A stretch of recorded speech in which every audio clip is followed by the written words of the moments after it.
Hey, this is Michael Imhotep, founder of the African History Network, host of the African History Network show. I'm a talk show host, researcher, lecturer, writer, and historian. It is Thursday, June 16th, 2022, and we are live. So I want to do a special broadcast today. This is Juneteenth season. We know Juneteenth is this weekend. I was interviewed by three different media outlets on Wednesday, dealing with Juneteenth and the history of Juneteenth, dealing with African American history, politics, etc. So I wanted to deal specifically with this topic. We're going to get to some other topics, deal with history, politics, law, economic empowerment. But the main focus of this broadcast, I want to deal with the topic of Juneteenth is a national holiday. Now what? Juneteenth is a national holiday. Now what? Everybody give us a thumbs up, give us a heart, give us a like, share this broadcast to your social media platforms, invite your friends to tune in also. The reason why I wanted to talk about this topic, I was on the Tammy Mack Business of Being Black show on Fox Soul TV on Wednesday. I was on with Dr. Carl Mack, and we were talking about should Juneteenth be a federal holiday or not. I was interviewed by Angela Matthews on the Urban Information News program on DET IPTV Wednesday morning, and I was also interviewed for Bridge Detroit Magazine by Ken Coleman, dealing with Juneteenth also. And one of the things that I talked about is, yes, Juneteenth is a celebration of freedom. Yes, Juneteenth is a celebration of those enslaved Africans in Galveston, Texas, getting the news that they were free. One, we have to correct the history and protect the history and dispel some myths about the history of Juneteenth, okay? Because that's one of the things I'm going to do in this broadcast, dispel some myths about the history of Juneteenth. But more importantly, we have to understand, how do we use the Juneteenth holiday? Does Juneteenth become a Black version of the 4th of July, or as Dr. Ishaka Musa Barashango called it, the 4th of July in his books, African People and European Holidays and Mental Genocide?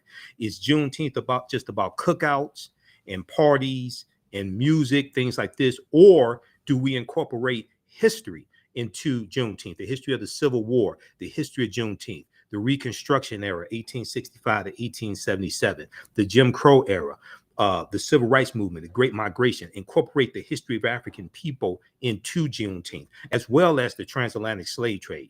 We have to incorporate that into it. We have to deal with politics. We have to educate our people about politics and law and economic empowerment when we come together for Juneteenth. So we have to turn Juneteenth into a powerful celebration, an educational celebration, as opposed to just having a cookout, having a day off from work, having a paid day off from work, etc. So that's what I'm going to focus in on this broadcast. Okay, how's everybody doing? Give us a thumbs up, give us a heart, give us a like, share this broadcast on your social media platforms, invite your friends to tune in as well.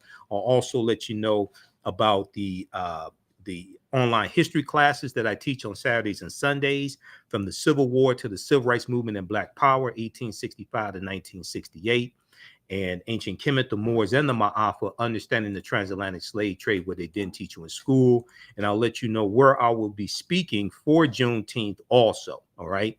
So I want to look first here at this article, because we're going to dispel some myths dealing with history. Okay.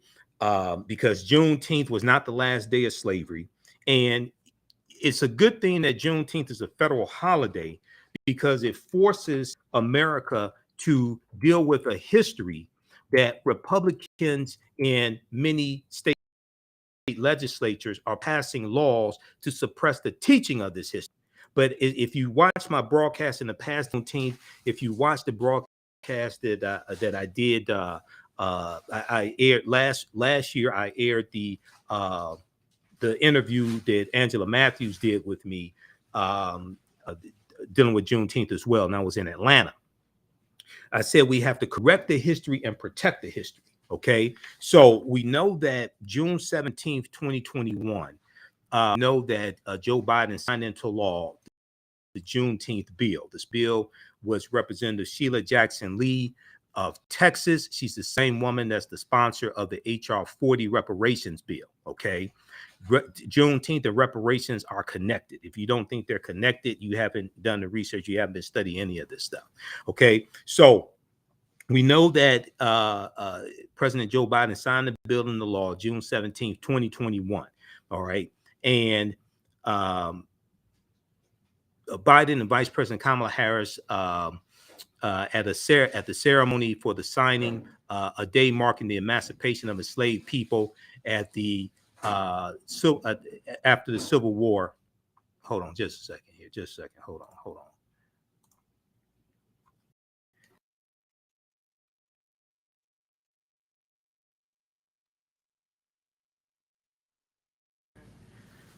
Okay, so at the signing ceremony for the bill, it's a day marking the emancipation of enslaved people after the Civil War, should also compel the nation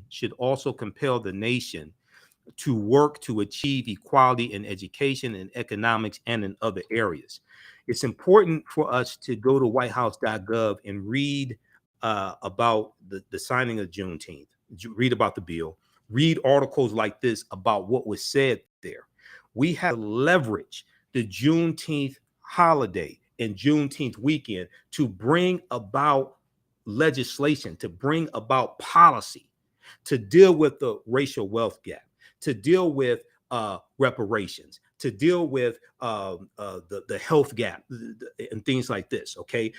Juneteenth can be the launching pad for that. Okay. We shouldn't just be happy. And I'm not saying people are happy, but we shouldn't just settle for a federal holiday. Okay. Folks, the promise of equality is not going to be fulfilled until we become real.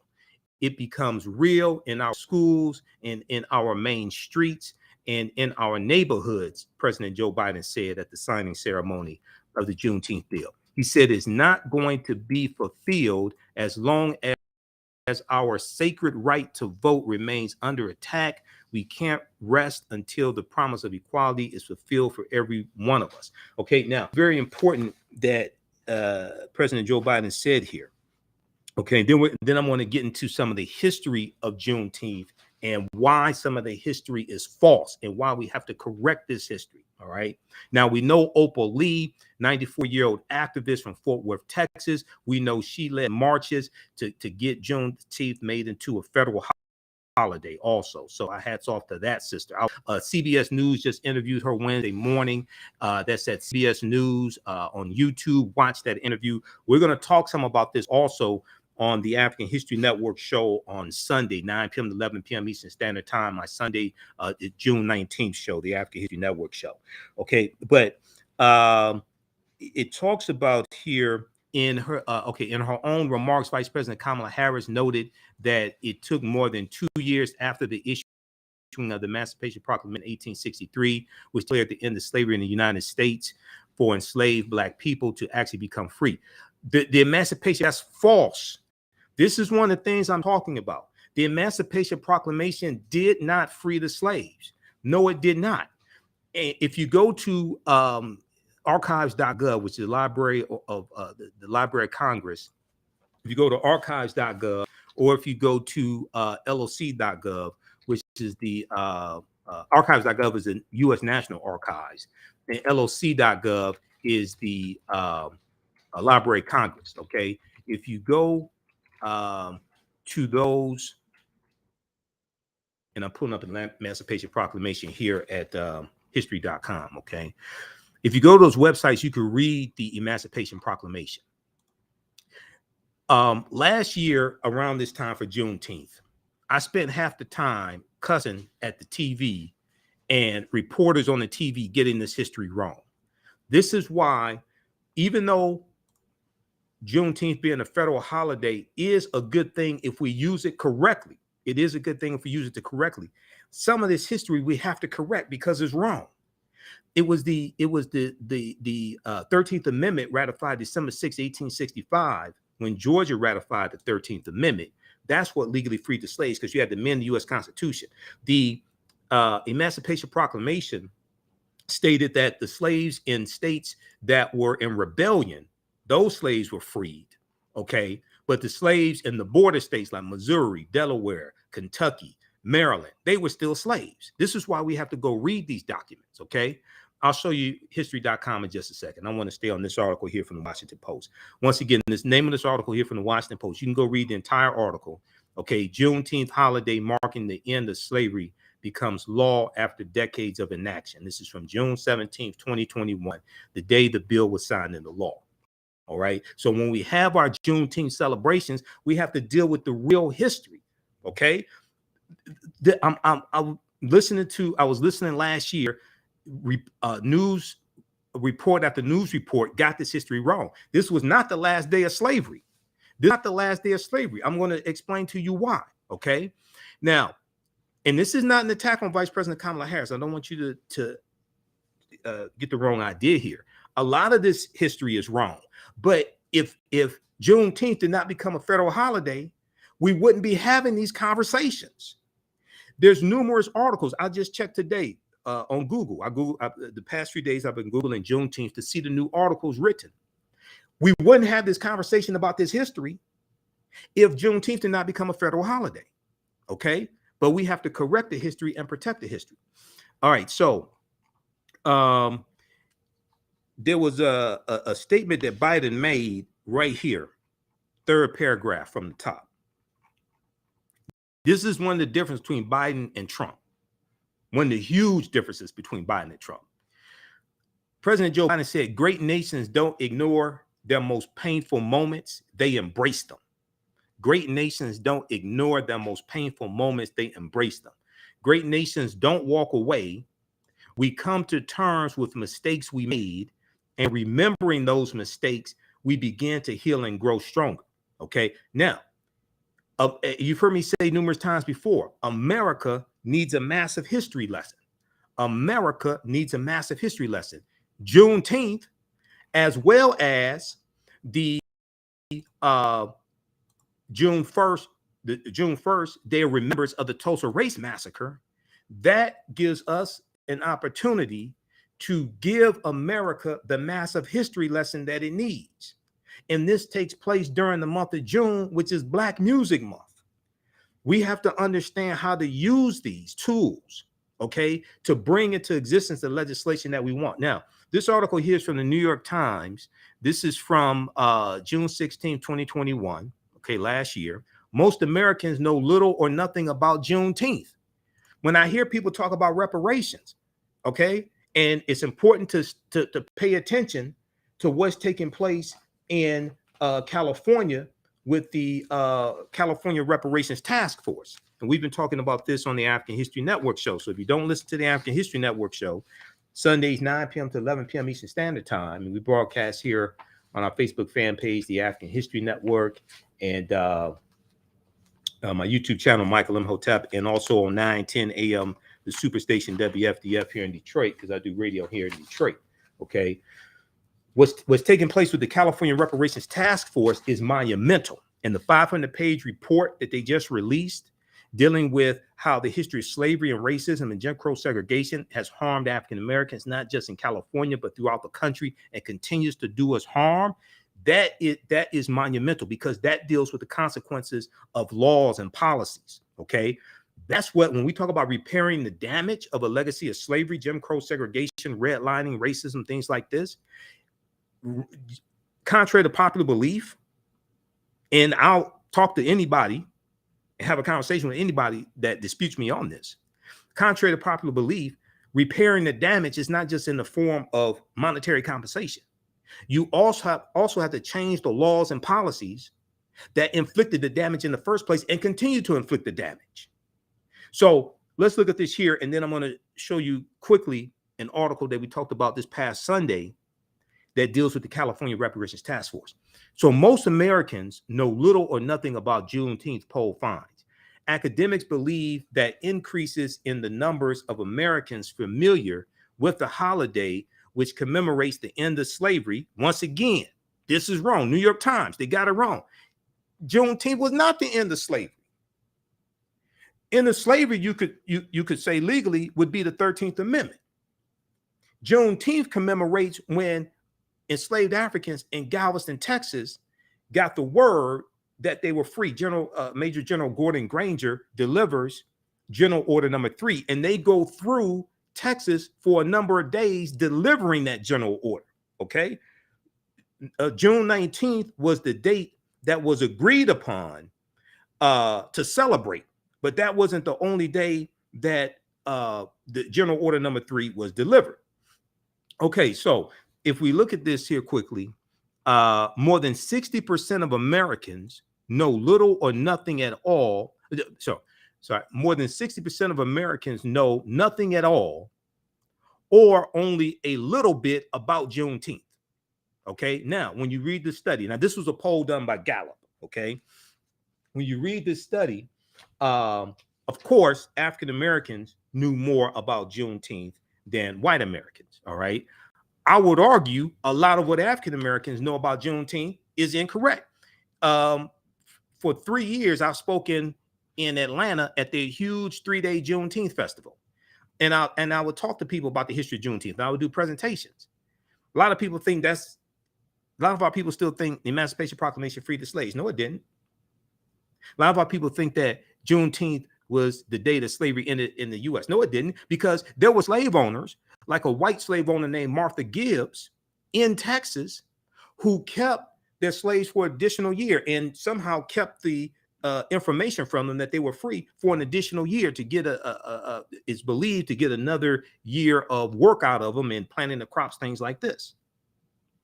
We also know that some of the 5 civilized tribes of Native Americans, the Choctaw, Chickasaw, Creek, Cherokee, and Seminole Indians who owned slaves, some of them kept their slaves to 1866 and 1867.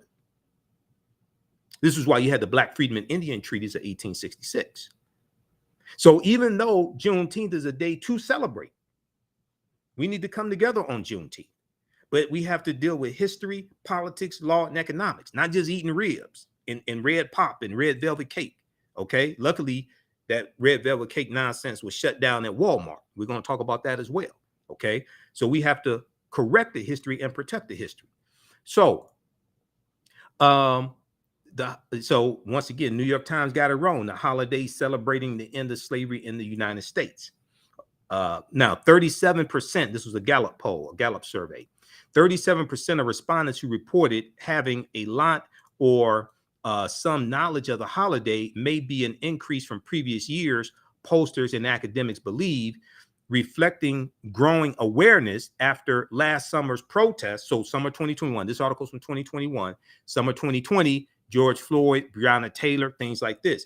And this is one of the things, because of those protests, that gave an increase in the enthusiasm and the increase in the interest of Juneteenth among African Americans.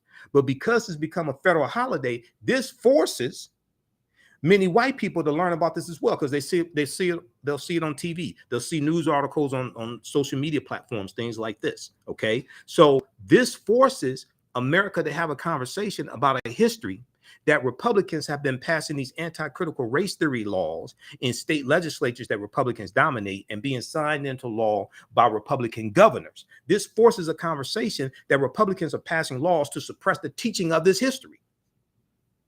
So some knowledge of the holiday may be an increase from previous years, pollsters and academics believe, reflecting growing awareness after last summer's protests against racism and police brutality. The survey, the results of which were released Tuesday, so this is a couple of days before, this would have been, it was Thursday that the bill was signed into law, June 17th. So this would have been Tuesday the 15th, 2021. Tuesday found that nearly half supported teaching the history, half of the people surveyed supported teaching the history of Juneteenth in public schools. There was less support, 35%, for making Juneteenth a federal holiday. Only 35% of those surveyed agreed with making Juneteenth a federal holiday, but only a quarter of respondents said they were opposed to the idea. Okay. All right. Now, so read the rest of this article here. I think that's most of what I want. Now, there were 14 Republicans that voted against this bill. 14 Republicans in the House of Representatives. It was unanimous in the Senate. Senator Ron Johnson, who opposed the bill previously, he said he opposed. Now check this out. If you know, Senator Ron Johnson is a conspiracy theorist. He's a Trump lackey. He needs Senator Ron Johnson from Wisconsin. I just want you to see how ridiculous this is. Okay, he opposed when the bill came up in 2020. Senator Ron Johnson opposed the Juneteenth bill for economic reasons because he did not want to make it a federal holiday, because he said it would cost an estimated $660 million to pay federal employees for this federal holiday. Okay, if we go to this here, this is fourth paragraph from the bottom of the article. In an interview Thursday, I just want you to see how stupid some of these Republicans are and why they need to be voted out of office. Where is that here? Let me find this here. Okay, but the sample, the study was of 3,572 adults, okay? And it was conducted May 18th through May 23rd, 2021. So check that out. And 69% of the Black respondents said they had a lot or some knowledge of Juneteenth, compared with 31% of white respondents. All right. But a lot of what African Americans know about Juneteenth, especially in 2021, is not accurate. Okay, now let me see here. Where is that? Okay, Representative Sheila Jackson Lee. Where is? Hold on, I want to find this portion here. Just a second here.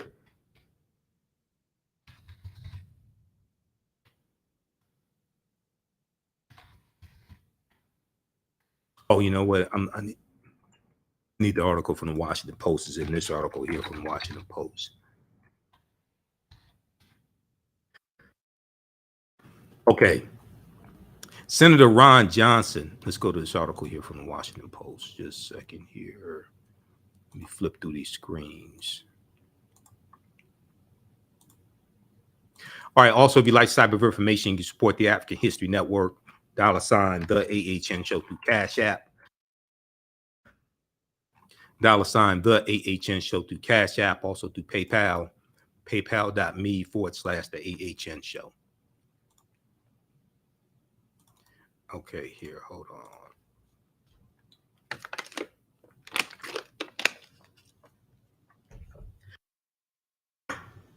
Okay, so it's the article from the Washington Post that I wanted. Okay, Senator Ron Johnson, Republican of Wisconsin, had blocked legislation of the Juneteenth bill 2020 after the murder of George Floyd in Minneapolis and the broader national reckoning on race that followed renewed momentum for the efforts to formally commemorate the day, marking, once again, Washington Post has it wrong, marking the end of slavery. And what you even saying that's when they got the word that they were free. It didn't end slavery in Texas. This is Washington Post getting it wrong also. It's safe to say this is when enslaved Africans in Galveston, Texas, got the word that they were free. And that's the date that was agreed upon, even though it's going to continue days after that. Major General Gordon Granger comes into Galveston, Texas, June 18th, with 2,000 Union troops to take back control of Texas on behalf of the Union and deliver General Order Number 3.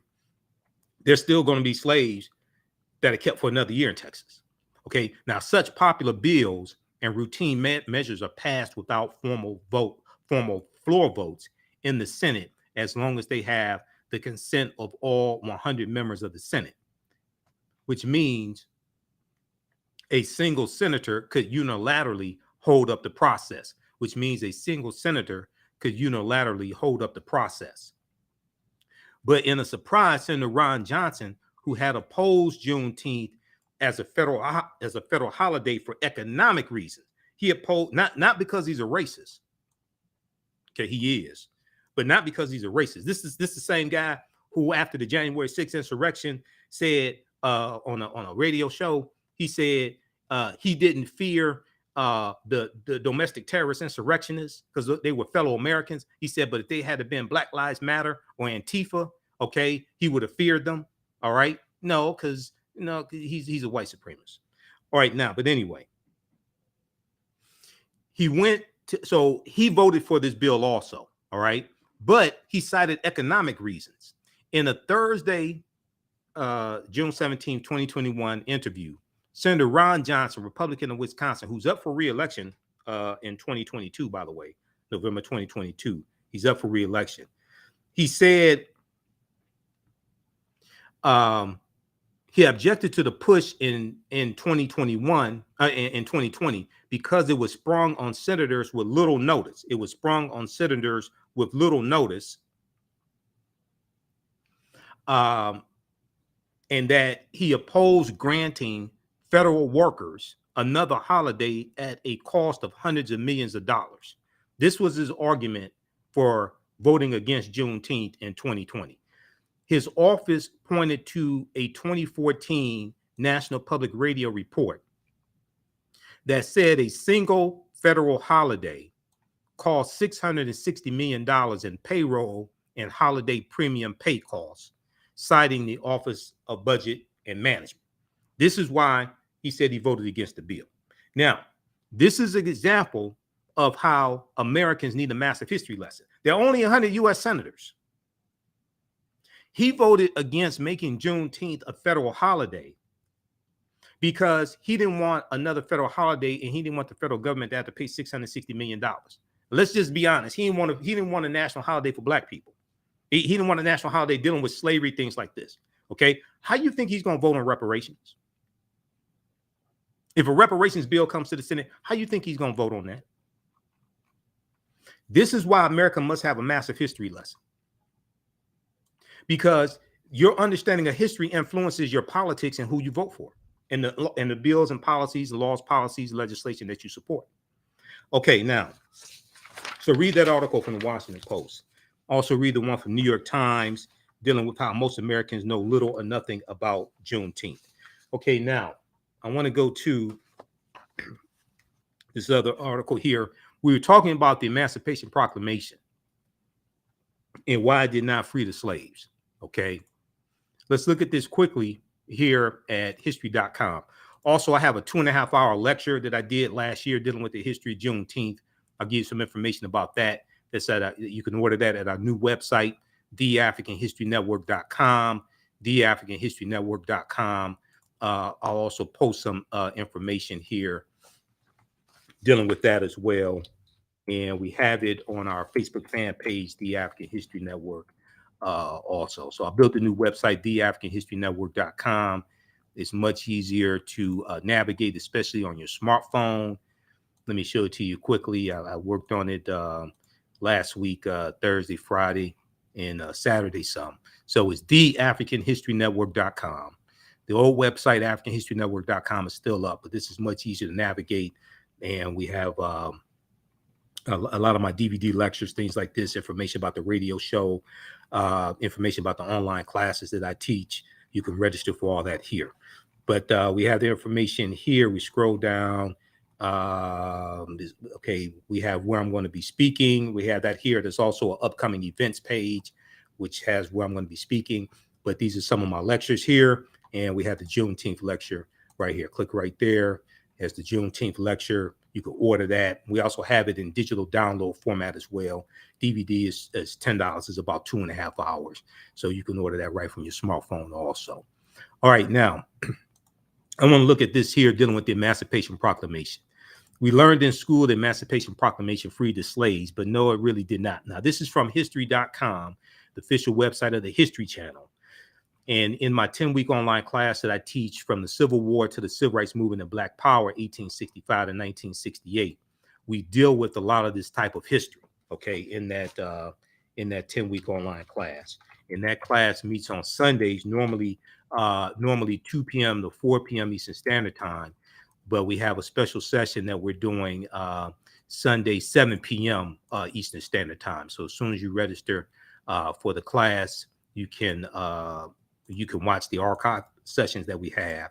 You can join us in class on Sunday, June 19th, 7 p.m. Eastern Standard Time. Okay, so here they talk about the preliminary Emancipation Proclamation, which was September 22nd, 1862. It was a military strategy. It was an ultimatum to the territories in rebellion and the Confederacy that if they did not come back into the Union by January 1st, 1863, that their slaves would be free. Okay, Lincoln did not actually free all of the approximately 4 million men, women, and children held in slavery in the United States when he signed the Emancipation Proclamation the following January 1st, 1863. The document only applied to enslaved people in the Confederacy and not to those in the border states that remained loyal to the Union: Missouri, Kentucky, Delaware, Maryland. They were still slaves. But although it was presented chiefly as a military measure, the proclamation marked a crucial shift in Lincoln's views on slavery. You could read more about that.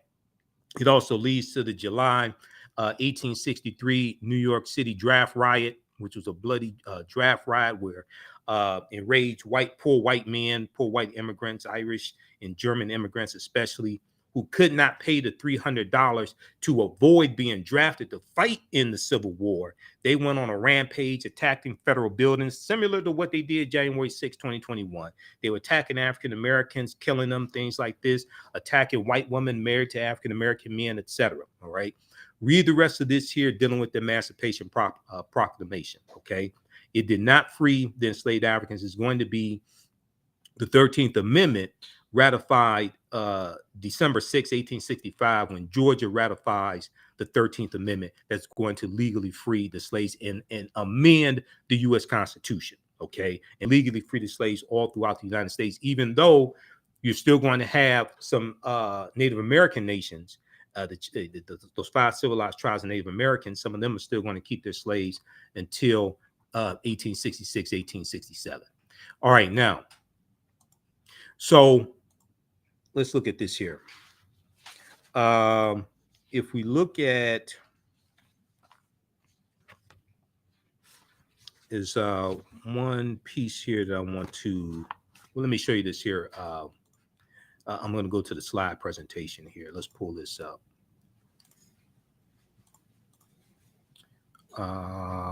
We got Juneteenth in there. Okay. Yeah, let me pull this up right here. Right now, okay, this deals with the article from this deals with the article here from the New York Times I was just telling you about. And then if we look at our slide here on dealing with some of the history of Juneteenth, let's go to that. That is slide number 32. All right.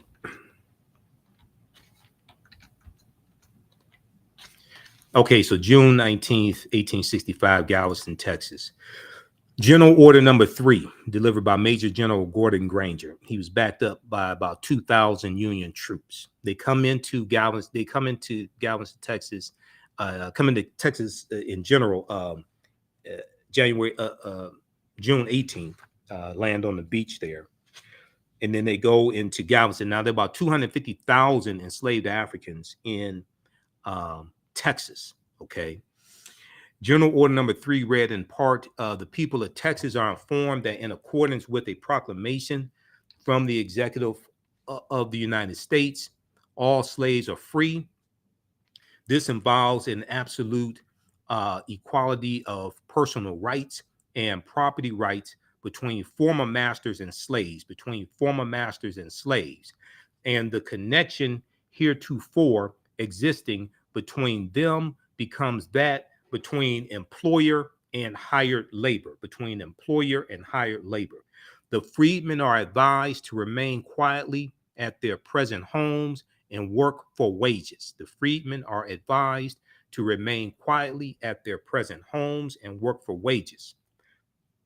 They are informed that they will not be allowed to collect at military posts and that they will not be supported in idleness either there or elsewhere. Okay, so they wanted them to work for wages, negotiate wages with their former slave masters, things like this.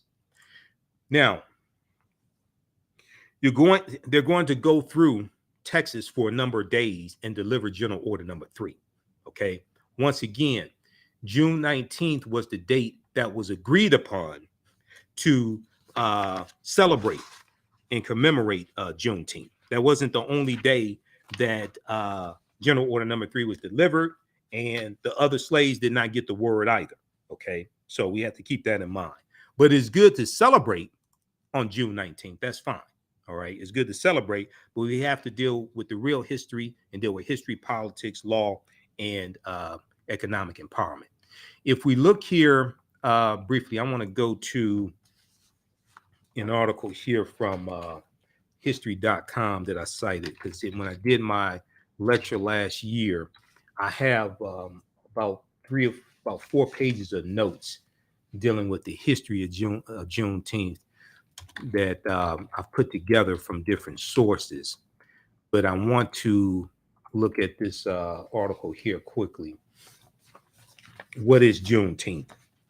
And if you go and look, I encourage everybody to Google Juneteenth, read some of the articles, and see how they have incorrect information, incorrect historical information in those articles, saying it was the day slavery ended in the U.S., saying it was the day all slaves were freed in Texas. All that's false. Okay, so what is Juneteenth? Once again, how's everybody doing? Share this broadcasting on social media platforms. Invite your friends to tune in. I'm Michael Imhotep, founder of the African History Network, host of the African History Network show. We're dealing with our main topic. Juneteenth is a federal holiday. Now what? Juneteenth is a federal holiday. Now what? So Juneteenth commemorates the effective end of slavery in the United States. That's wrong also.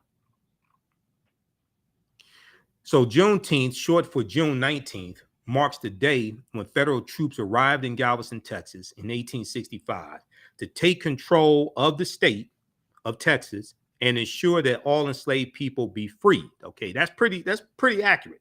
That was the intention. And they were taking back control of Texas. Texas was part of the Confederacy. Now, it's important for people to note, right? Texas was more removed from battles in the Civil War than other surrounding Confederate states. And you had some slave owners who fled surrounding southern states and went into Texas and took their slaves with them for refuge, to get away from the Union troops, to get away from the battles of the Civil War. So Texas became a safe haven, so to speak, for a lot of slave owners who wanted to keep their slaves. Okay, so Galveston, Texas in 1865 to take control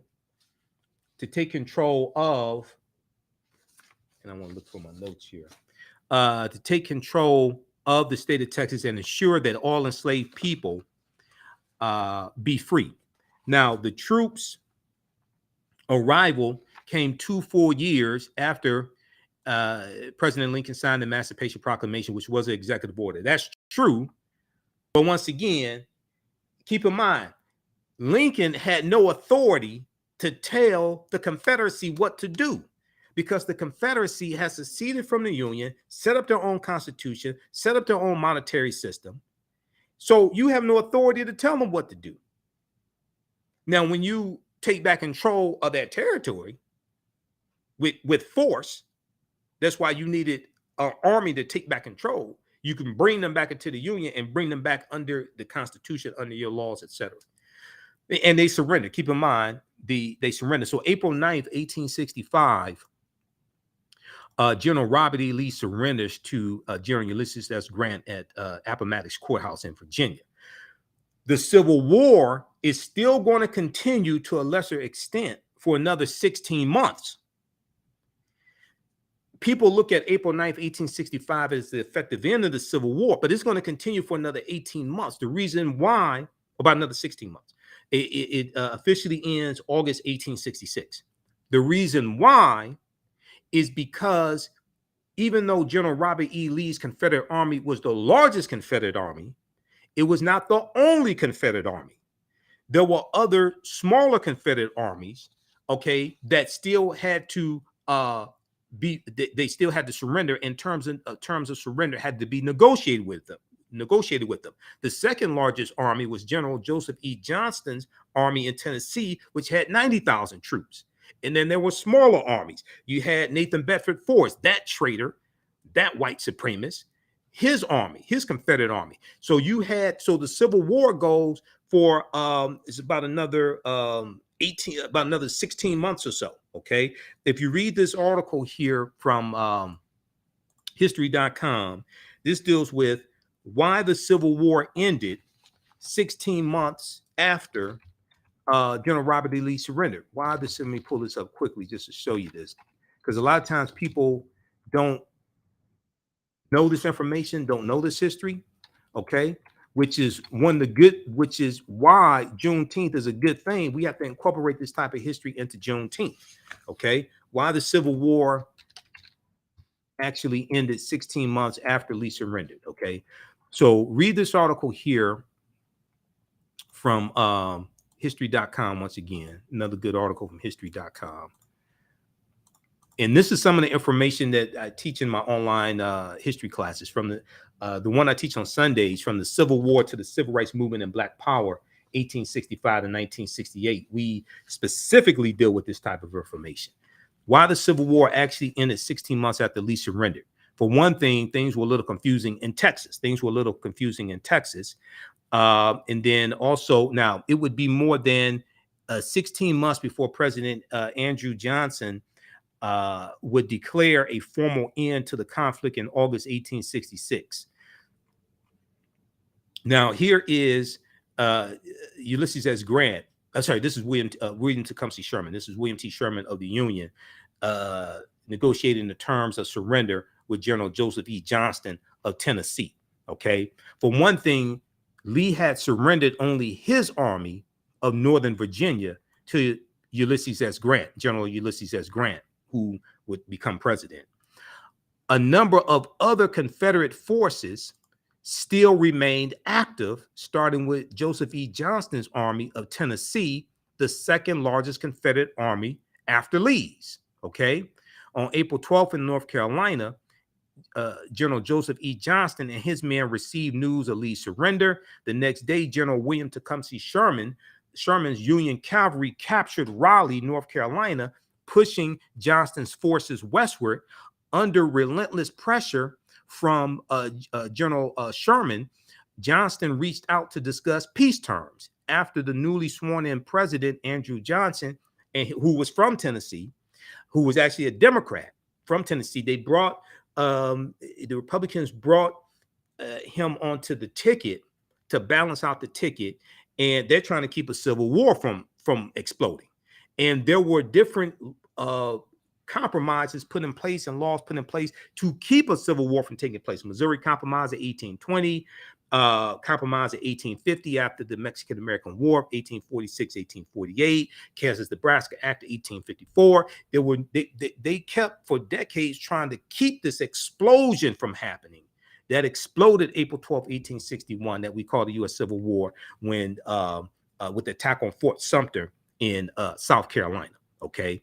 All right. So read the rest of this article here. Johnston had 90,000 soldiers. Okay. Virtually all remaining Confederate troops in the Carolinas, Georgia, and Florida. Okay.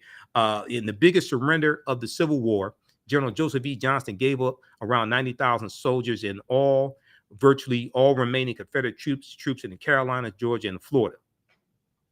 But then you had Nathan Bedford Forrest. Okay. He had to give up his troops also at Gainesville, Alabama, and you had others. So this is why the Civil War still continued to a lesser extent, though, until August of 1866. How many people learned this in school? How many people learned this in school? All right, now let's go back to this piece here quickly here on Juneteenth. Because when we come together, we have to correct this history. When I was in Atlanta for the first time for the Juneteenth festival, you know, I just knew everybody knew the history of Juneteenth and everything. And I just I couldn't believe what I was hearing, you know. So that's why when we come together with the barbecues and the cookouts and the music festivals and things like this, we have to have education as well. Okay. So the troops' arrival came full. Okay, whatever. Juneteenth honors the end of slavery in the United States. No, it does not. It did not end slavery in the United States. And it's considered the longest running African American holiday. On June 17, 2021, it became a federal holiday. Now, okay, Major General Gordon Granger, after General Robert E. Lee surrenders. Okay, the Emancipation Proclamation issued by Lincoln January 1st, 1863 had established that all enslaved people in the Confederate States in rebellion against the Union shall be thenceforward and forever free. But in reality, the Emancipation Proclamation did not instantly free any enslaved people. The proclamation only applied to places under Confederate control and not to slave-holding border states, or rebel areas already under Union control. So Confederate territories that came back under Union control, they could still keep their slaves. And the border states that stayed loyal to the Union, Missouri, Maryland, Kentucky, and Delaware, they could keep their slaves also. They were exempt. When you go actually read the Emancipation Proclamation at archives.gov or loc.gov, the Library of Congress website, you're going to see all these exceptions to it. It didn't do what we thought what people think it did. Okay. However, as Northern troops advanced into the Confederate South, many enslaved people fled behind Union lines. That's true as well.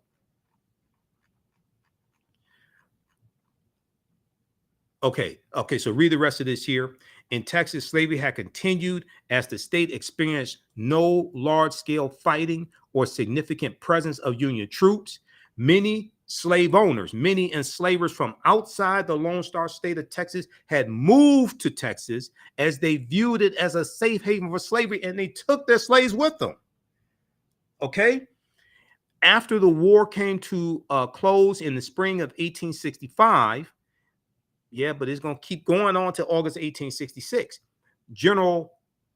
Major General Gordon Granger's arrival in Galveston, Texas that June signaled freedom for Texas's 250,000 enslaved people. All the emancipation did not happen overnight for everyone. Although, pay attention to this here. See, this is what I'm saying. It didn't end slavery in Texas. We can celebrate that day when they got the news, and they had celebrations that they were free. I mean, some of y'all celebrate when you get divorced. Some of y'all celebrate when Friday comes and you leave work and don't have to go back to Monday. Think about being an enslaved African in Texas and you find out you're free. Hell yeah, they celebrated. I ain't mad at them. Although emancipation did not happen overnight for everyone, in some cases, enslavers withheld the information until after harvest season. Celebrations broke out among newly freed Black people, and Juneteenth was born. I've read some of the slave narratives. I don't blame them for celebrating. Absolutely. Now, that December, slavery in America was formally abolished with the adoption of the 13th Amendment when Georgia ratified the 13th Amendment December 6, 1865. That the following year, the year following 1865, freedmen in Texas organized the first of what became the annual celebration of Jubilee Day on June 19th. In the ensuing decades, Juneteenth commemorations featured music, barbecues, prayer services, and other activities.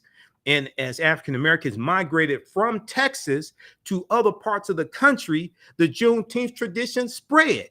The Great Migration, 1915 to 1970, 6 million African Americans migrate out of the South and up north. Okay, migrate out of the South and up north. And it totally changes this country, but they take their traditions with them. 1879, the Black Exodus. 1879, largely coming from Louisiana and Texas. 6,000 African Americans migrate from Louisiana and Texas, and they go out to Kansas, okay, looking for a better way of life. They take their traditions with them.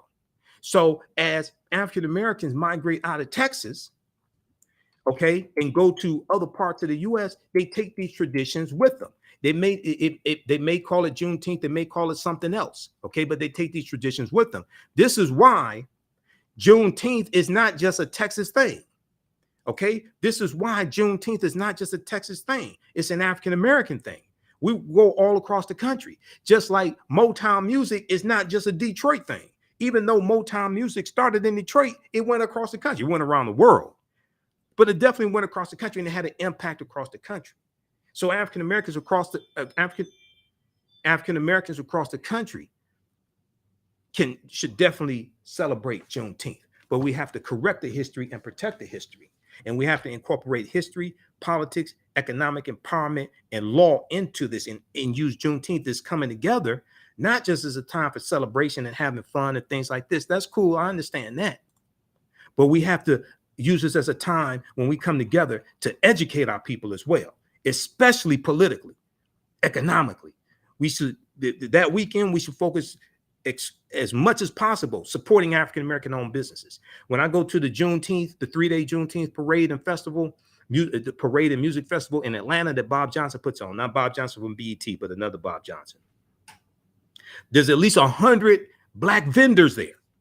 I'm one of them. This year, I'm here in Detroit because I'm speaking at different places, and I ain't paying to go to Atlanta. It's still too damn expensive. I'm sorry, I can't do it. I don't have it like that. All right, but okay, I will be broadcasting live Sunday, the African History Network show, 9 p.m. to 11 p.m. Eastern Standard Time. Also, I will be doing special sessions of my online history classes this weekend. So if you have not registered for my online history classes that I teach on Saturdays and Sundays, Ancient Kemet, the Moors, and the Ma'afa, Understanding the Transatlantic Slave Trade, what they didn't teach you in school. I normally do that on Saturdays, 2 p.m. to 4 p.m. Eastern Standard Time. We have the information at our new website, TheAFricanHistoryNetwork.com, TheAfricanHistoryNetwork.com. Okay, so I'm going to do a special session on Saturday, June 18th, 10 a.m. We do the sessions live. All the sessions are archived and recorded. You can go back and watch it anytime. Okay. So if you miss it 10 a.m., if you register for the class, you can go back and watch it. I'm going to do a special broadcast 10 a.m. because I'm speaking Saturday afternoon out in Mount Clemens, Michigan. So I won't be able to do the class at the regularly scheduled time. And then on Sunday, I'm speaking at a church, St. Clement's Church out in Inkster, Michigan, Sunday morning, and then I'm speaking Sunday morning and early afternoon. And then I'm speaking at another event in Inkster that's around the corner. So we're going to do a special session of my Sunday class from the Civil War to the Civil Rights Movement and Black Power, 1865 to 1968. We're going to do that at 7 p.m. on Sunday, June 19th. Then I have to do my radio show 9 p.m. to 11 p.m. on Sunday. So we're going to do a special 1-hour session of the class. That's at the class is at my online school. It's not on Facebook and YouTube. So you got to register for the class to actually get the information from the class. Okay, that's at my online school. All right, but you can register here. We'll post the information here, and we have a bundle pack where you can register for both classes for $100. Regularly, the classes are $130 each. There's some bonus lectures that you're going to get from me in digital format. So it's an over $300 value that you get for $100. So the bundle pack is on sale, $100. We'll post the information here. As soon as you register, you can start watching the classes we did last weekend because we had that information archived. Okay. All right. I want to go back to, okay. So we did the article from history.com and I want to go to this here. Let me see. Okay. I made notes of what I wanted to talk about and we got that. Okay. Now there was a good article here just to give you an example of, where is that? Martha Gibbs. This was a white woman who was in Texas and she kept her slaves. Let me see. That was dealing with white women and slavery.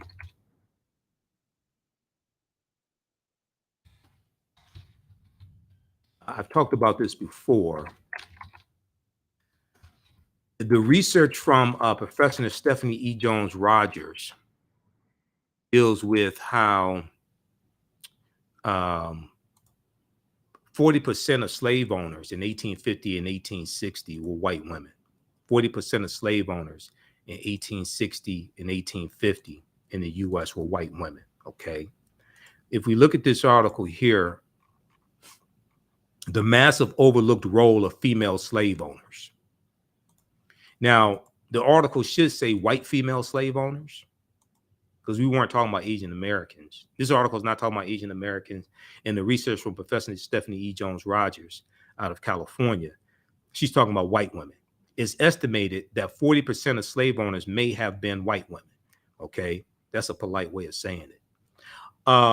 But they talk about, so they mentioned Professor Stephanie E. Jones-Rogers and her research and her book, They Were Her Property. Okay, I've talked about that information before. History professor at the University of North Carolina, Berkeley. All right, now, in this article, they mention a white slave owner in Texas named Martha Gibbs. Martha Gibbs. And I want to go to that here. Okay. Slaveholding parents typically gave their daughters more enslaved people than land. More enslaved people than land, said Professor Stephanie E. Jones-Rogers, whose book, They Were Her Property, White Women as Slave Owners in the American South, came out in February 2019. What this means, quote, what this means is that their very identities as white Southern women are tied to the actual or the possible ownership of other people. What this means is that their very identities as white Southern women are tied to the actual or the possible ownership of other people. Okay. Now, white women were active and violent participants in the slave market. They bought, sold, managed, and sought the return of enslaved people in whom they had invested, in whom they had a vested economic interest, So, see, when I read things like this, and I've been studying history for 30 years, okay, founded the African History Network in 2010. I speak all across the country. Go back to Ron Johnson, not Ron Johnson on a different world, but Senator Ron Johnson from Wisconsin. The trillions of dollars that African people have generated for this country over, just look at 246 years of slavery, but say 400 years, 1619 to 2019, just say 400 years or 403 years now, okay? Yes, I know that African people are the original people in North, Central, South America, and we've been here in this land. We call it the United States of America at least 51,700 years. I understand that. And Dr. David Imhotep's work, I've interviewed him, 14, 15 times. I understand that. But when I hear people like Senator Ron Johnson say that he didn't want the federal government to pay $660 million for another paid federal holiday in overtime, that's just ridiculous. After all that African people have done for this country, that's just ridiculous. But this is why America must have a massive history lesson to understand what African Americans have contributed to this country. And when we talk about repairing the damage of slavery and racism, Jim Crow, segregation, things like this, it's not just 246 years of slavery. What happened after slavery ended, and the laws and policies put in place that continue to maldistribute wealth, power, and resources. This is why the 500-page study that the California Reparations Task Force put out is so monumental. It came out June 1st, 2022. The California's first in the nation task force on reparations for Black Americans said it has documented 170 years of systemic discrimination by the state of California and demanded comprehensive reparations for those harmed by that history of government-sanctioned oppression. But they also deal with the United States government in general, not just state government in California. In a 500-page report released Wednesday, June 1st, 2022, a legislatively mandated task force argues that the present-day wealth gap between Black and white Americans in California and the rest of the country is a direct result of slavery, Jim Crow laws, redlining, and other government policies that have locked African Americans into failing schools and over-policed communities. Have locked African Americans into failing schools and over-policed communities. Segregation, racial terror, harmful racist neglect, and other atrocities in nearly every sector of civil society have inflicted harms which cascade over a lifetime and compound over generations, the 500-page report said. The task force called its interim report the most extensive document on government discrimination against the Black community since the landmark 1968 Kerner Commission report that President Lyndon Johnson, he accepted the report, didn't agree with all the findings, basically set it to the side and did not implement what the report recommended. Now, partly it is true he was dealing with the Vietnam War at the same time, and Dr. King talked about how the Vietnam War took attention away from the civil rights movement, and then the human rights movement and the Poor People's Campaign, things like this, because America's attention was going towards the war effort. All right. But we need to revisit the Kerner Commission report along with this 500-page report from the California Reparations Task Force Committee. Okay, so read this one right here. All right. There's another article I'm going to show you dealing with that because it deals with the theft of Black art and music, the theft of Black art and music. I want to go back to this one quickly here, dealing with white women and slavery for just a second. Okay. And if you like this type of information, also, you can support the African History Network, $, the AHN show through Cash App, $, the AHN show through Cash App, also through PayPal, paypal.me / the AHN show. This helps us keep doing the research, stay on the air, keep broadcasting, pay some of the bills, etc. And you can still register for the online history classes that I teach on Saturdays and Sundays. And I posted the link here for the bundle pack, and where you can register for the classes individually. And we have the information at our new website, TheAfricanHistoryNetwork.com, TheAfricanHistoryNetwork.com. Okay, I want to go back to this piece here dealing with white women and slavery. This is the type of information that America has to be exposed to. This is the type of history that America has to be exposed to, because so much of this has been hidden for so long. So when we talk about repairing the damage of a legacy of slavery and decades of Jim Crow, segregation, racism, redlining, discrimination when it comes to getting business loans, college degrees, etc., right? That is reflected in who is elected into public office. Who you elect into public office reflects your understanding of politics, history, and law and policies. So 62% of Americans knew very little or nothing about Juneteenth in June of 2021. Okay. What other history don't they know about? What other history don't they know about? Americans are very ignorant of history. Americans are very ignorant of when it comes of what's in the U.S. Constitution also. If we look at this article that I cite oftentimes, when I say ignorant, I'm not saying stupid. They're different. Some of them are stupid. We saw them storm the U.S. Capitol building January 6, 2021, said the president invited us. The president has no control over the U.S. Capitol. That's not his house. He can invite you to the White House. He can't invite you to the U.S. Capitol building. You're on your own, player. You trespass and y'all being prosecuted. You're on your own. The president, and notice, Donald Trump did not give a single one of those domestic terrorists, insurrectionists, a presidential pardon because he didn't care about them. You got used by a pimp. That's what happened. You got used by a white supremacist political pimp. That's what happened. And some of them still haven't figured it out, but they're going to learn. As Trick Daddy said, you're going to learn. Okay.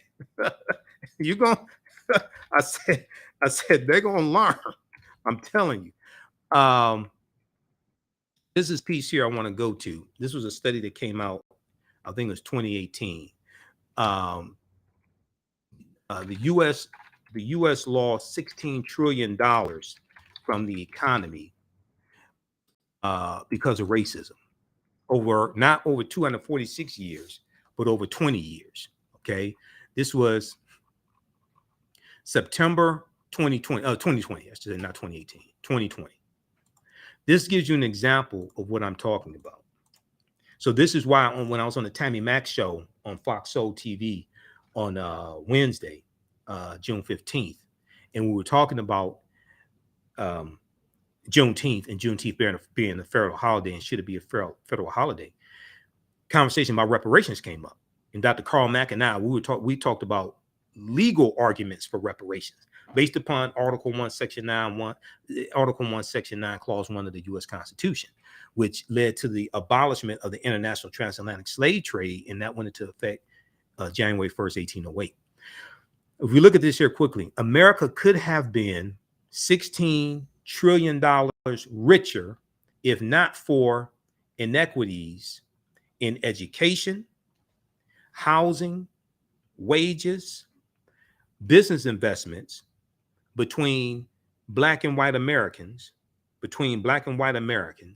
over the past 20 years, new research concludes, okay?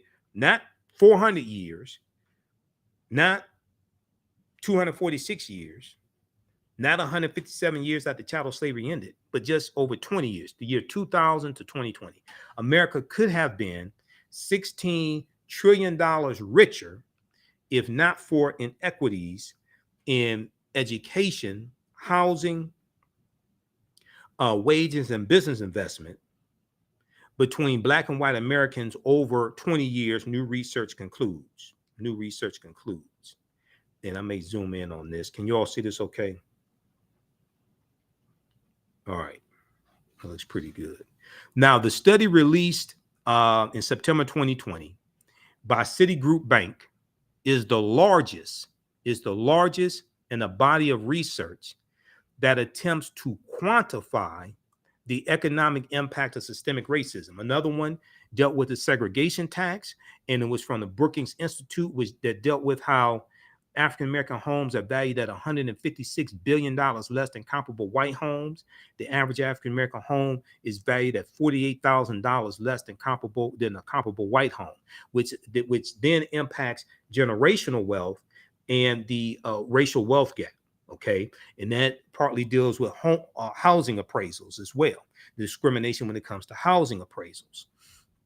Citigroup arrived at a $16 trillion figure after estimating that Black workers have lost $113 billion in potential wages over the past 2 decades because they could not get a college degree. 2, the housing market lost $218 billion in sales because Black applicants could not get home loans. 3, about $13 trillion in business revenue never flowed into the economy because African-American entrepreneurs could not access bank loans. So you're dealing with racism all throughout society, okay, which has cost the U.S. economy $16 trillion. It didn't just hurt African-Americans. It hurt everybody. The brunt of the racism was directed towards African-Americans, but it negatively impacted everybody. Now, the study goes on to say the U.S. could have $5 trillion in gross domestic product over the next 5 years if those gaps and others were closed today, the study indicated. If those gaps and others were closed today, the study indicated. Closing those gaps is based upon changing the laws and policies, repairing the damage of a legacy of slavery and Jim Crow segregation and racism, and the laws and policies that were put in place that continue to inflict this harm, which is what the California Reparations Task Force 500-page report documents. All this is connected, but it's related to who you elect in the public office and who others elect in the public office, which is based upon their level of understanding of politics, law, and history. This is why America must have a massive history lesson. And we can use Juneteenth and the race in the June 1st commemoration of the Tulsa Race Massacre, which a lot of people did not know about across the country. You know, more African Americans knew about it, but a lot of people across the country did not know about the Tulsa Race Massacre. let's go back quickly to this article here dealing with the massive overlooked role of white women when it came to owning slaves. So they bought, sold, and sought the return of enslaved people in whom they vested economic interest. Owning a large number of enslaved people made a white woman a better marriage prospect. They said a woman. They should say, be specific, say a white woman. Owning a large number of enslaved people made a white woman a better marriage prospect. Once married, white women fought in courts to preserve their legal ownership over enslaved people as opposed to their husband's ownership, and often won. Quote, for them, slavery was their freedom, said Professor Stephanie E. Jones Rogers in her book, They Were Her Property. For them, for white women, slavery was their freedom. Now, there's a segment I want to go, there's a portion here I want to go to that deals with, I need to find this here. As adults, white women often tore black women away from their babies so they could nurse the white mistress baby. To this end, white women placed thousands of advertisements in newspapers looking for enslaved wet nurses to breastfeed their own children, and created a huge market for enslaved black women who had recently given birth. Why did these white women want black women to nurse their children? One white woman complained, quote, she felt like continuously having children and continuously nursing her children made her a slave to her children. That's an actual quote Professor Stephanie E. Jones Rogers said. Let me see here.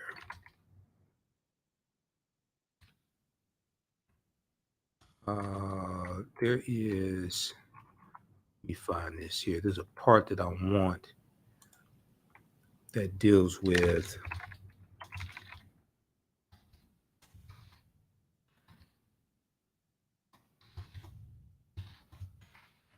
white women slave owners.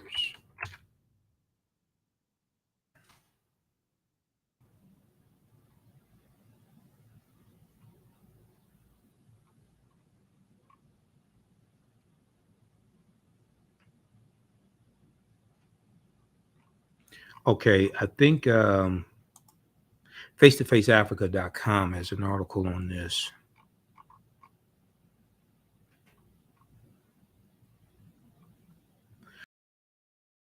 Yeah, because they cite the work from Professor Stephanie. This is an article here that I saw, because I cited this in my notes when I put together my presentation on Juneteenth for last year. And I have a printed copy of it here. I'm going to start writing articles again, since I don't have to do the African History Network show 6 days a week. They do it on Sundays. So I'm going to start. Can I get past this ad? I'm going to start writing some articles. Yeah. So if we look here, close out some of these ads. Face-to-faceafrica.com. Let's look at this article here. This deals with 3 unforgivable ways. Hold on. 3 unforgivable ways white women profited from slavery. This is from February 21st, 2019. And they cite Stephanie E. Jones Rogers' research here in the article. Okay, I can't close that ad out. They mention Martha Gibbs here, who's the white woman slave owner I was referencing.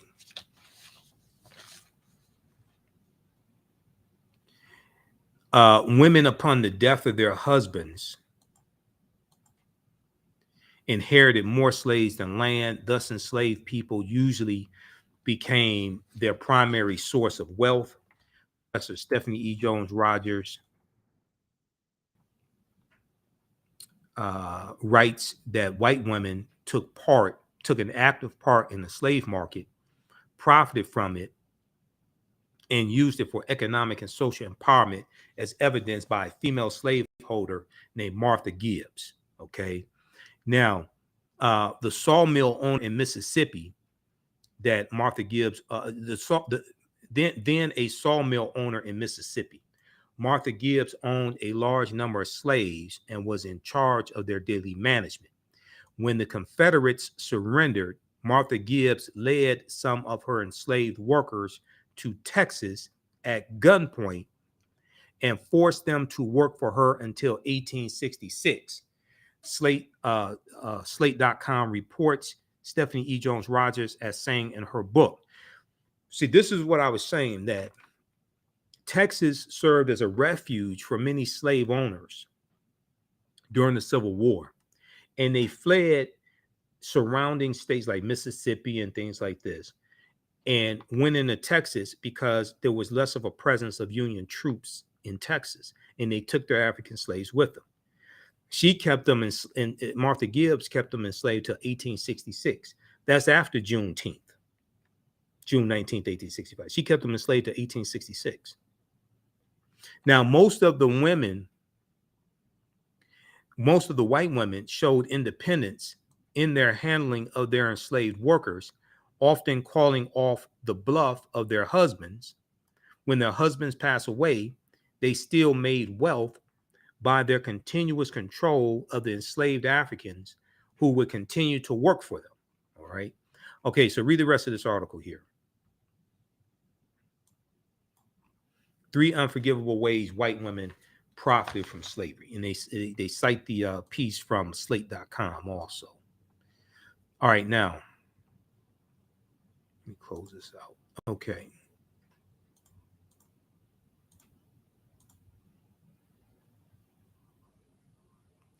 All right, I'm gonna look at my notes, see where I am here. Just a second. How y'all like this type of information? Give me a thumbs up, give me a heart, give us a like. So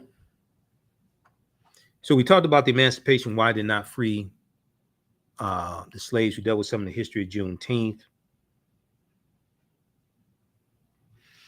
Juneteenth being a national holiday forces a conversation about the history of this country, the history of slavery, African Americans, etc. That Republicans are passing laws in state legislatures to suppress the teaching of that history. Juneteenth also, it connects us to the Civil War, and even more importantly, it connects us to the Reconstruction Era. Why is the Reconstruction Era so important? Because the Reconstruction Era, 1865 to 1877, is directly related to what's taking place today. Okay, it's directly related to what's taking place today. We deal with police brutality, voter suppression, the racial wealth gap, all of that. There was an article from Time Magazine from this is from January 12, 2022. A new report finds that 45 states out of 50 are failing to teach students about the period that shaped race relations in the United States after the Civil War. They're talking about the Reconstruction Era, 1865 to 1877. A new report finds that 45 states are failing to teach students about the period that shaped race relations after the Civil War. So this was 6 days after the January 6th. This was a year and 6 days after the January 6th, 2021 insurrection. In the aftermath of the insurrection a year ago at the U.S. Capitol, many leading historians drew parallels between the violence that we saw January 6, 2021, and the Reconstruction Era, the period of political revolution directly following the American Civil War, because it's going to be political violence that helps to bring about an end to Reconstruction. Quote, now this is Eric Foner, who's an award-winning historian, Pulitzer Prize-winning historian.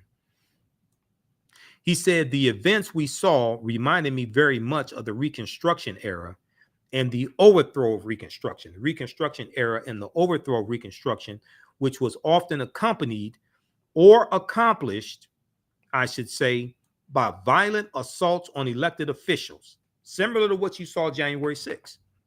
Okay. They were looking for Nancy Pelosi. They were looking for Chuck Schumer, Nadler, Mike Pence, and others. Alexandria Ocasio-Cortez, any African-American elected official they could have gotten their hands on, they probably would have killed. Okay. Let's just be honest.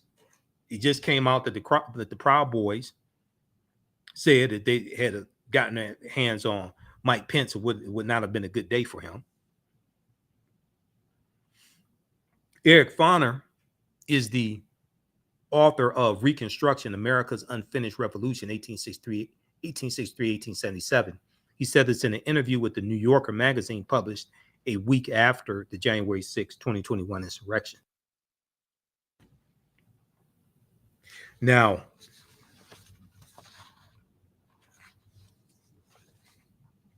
scholars say that studying the aftermath of the Civil War, scholars say that studying the aftermath of the Civil War, now Civil War is 1861, 1865. Reconstruction is 1865, 1877. Then you have to study the Jim Crow era, okay, which comes after Reconstruction and leads us to the Great Migration of 1915, 1970, and World War I, 1914, 1918, World War II, 1939, 1945. The Civil Rights Movement, starting with Brown versus Board of Education, 1954. So we see how all these historical events are connected. Scholars say studying the aftermath of the Civil War can help put in context many of the most seminal events in the U.S. in recent years, okay? From the brutal murder of George Floyd by police in Minneapolis, Minnesota in 2020, to the voter suppression laws enacted after African Americans played a big role in helping Joe Biden and Vice President Kamala Harris helped them become president and vice president in 2020. But keep in mind, January 6th insurrection, that was the day after the January 5th special runoff elections in Georgia. And the two Democrats beat the two Republicans. And Reverend Raphael Warnock became the first African-American U.S. senator from the great state of Georgia that passed a law in 1963 to keep African-Americans from winning statewide elections. That was the 1963 law championed by Denmark Groover, who was a member of the state legislature. He was a white supremacist segregationist Democrat. He was a member of the state legislature in Georgia, and he championed the statewide elections law that stated that if no candidate got more than 50% of the vote, you had to have a runoff election between the two top vote getters. Okay. This was specifically designed to help to keep African Americans from gaining statewide power, governor, U.S. senator, things like this. All right. The reason why is because if all the African Americans voters, if they put their votes, their support behind one African American candidate, okay, and that person won, then this gave white people a do-over. So the white candidate could come in the general election, and all the white voters could put their votes behind one white candidate, regardless of political affiliation. They could put all their votes behind one white candidate to defeat the African American candidate, because there was more white people in Georgia than African Americans, especially who could vote. So when Senator Raphael Warnock became the U.S. Senator from Georgia, he beat the system. That was never supposed to happen. This infuriated a lot of white people. A lot of them stormed the U.S. Capitol. A lot of those domestic terrorists incited by Donald Trump stormed the U.S. Capitol. And John Ossoff, who's the first Jewish American, I think he was the first Jewish American senator from Georgia. He won Democrat as well. They beat the two Republicans, Kelly Loeffler and David Perdue. And what's really crazy is that Raphael Warnock beat Kelly Loeffler in the primary. So then he had to run against her again in the general election. He beat her again, but that's because of the law by Denmark Groover, 1963. Research that. 11alive.com has an article dealing with that history. Okay, and why there's special runoff elections in Georgia and some of these other southern states, many of them former Confederate states. This is why all this history is connected. This is why all this history is directly impacting what's happening today. The Civil War, the January 6th insurrection, is a continuation of the Civil War and Reconstruction and the political violence that brought about an end to Reconstruction. That is, their descendants attacked the U.S. Capitol January 6th. Okay. Let's continue here. Okay, so I want to look quickly here at this article from Time Magazine.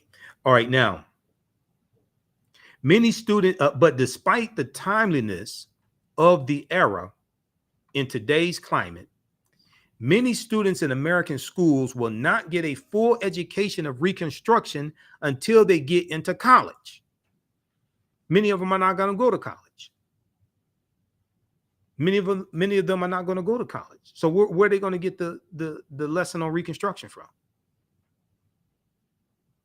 And a lot of them keep voting for these Republicans that screw them over and vote against their own interests, because they want to focus on keeping resources and benefits away from African Americans.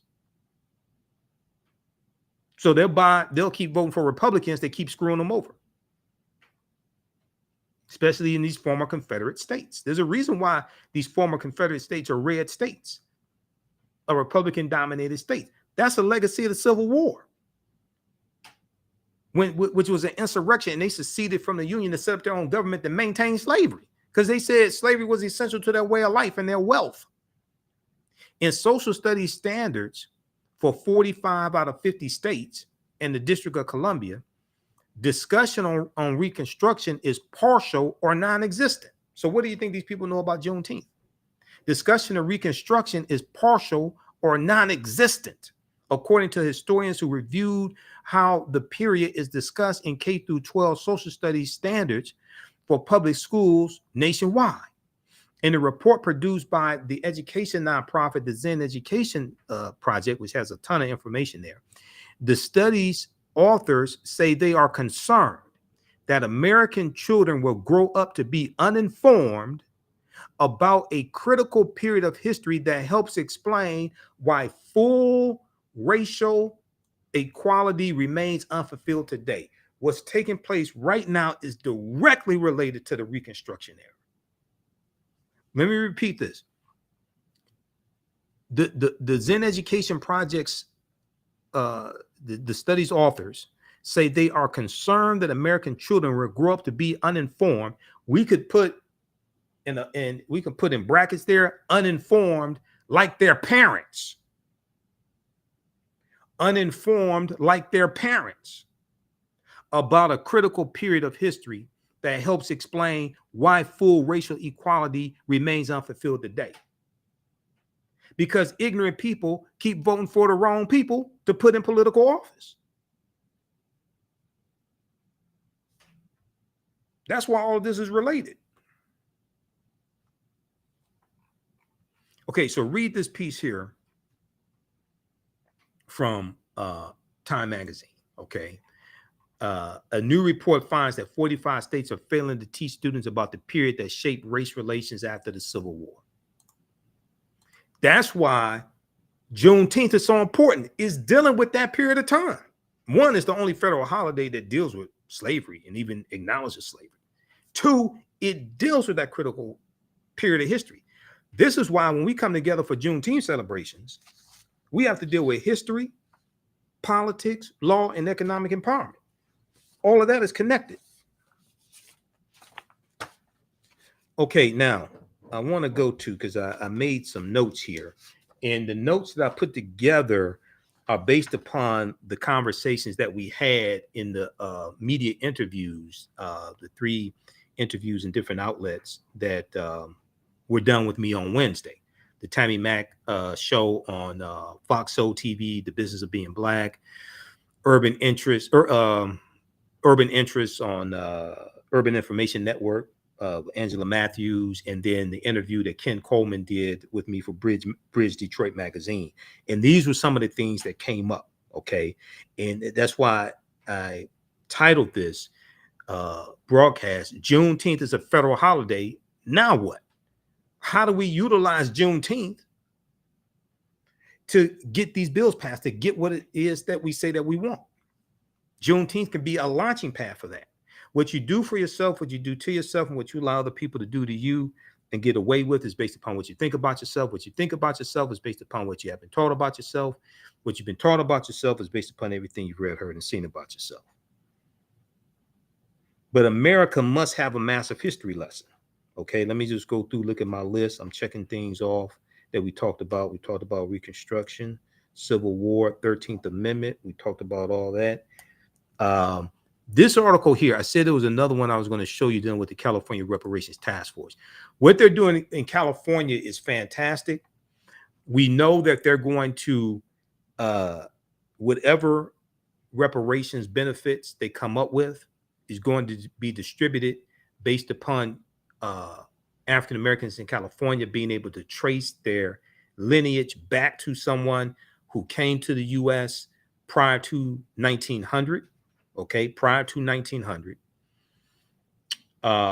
If your ancestors came in 1902, you're out of luck. It's not going to be for all 2.6 million people. It's not going to be for all 2.6 million African Americans in California. Why? Number one is because in California, there's a law that bans race-based policies. In the state of California, there's a law that bans race-based policies. So you can't give reparations to all African Americans. But to get around that law, they're going to do it based upon lineage, being able to trace your lineage back to an African American who arrived prior to 1900. So they're dealing with the people who were harmed as opposed to just all African Americans, because you can't have race-based programs. The other thing that's important to note, and a lot of people don't know this, we talk about this on the African History Network show because we deal with like real substance.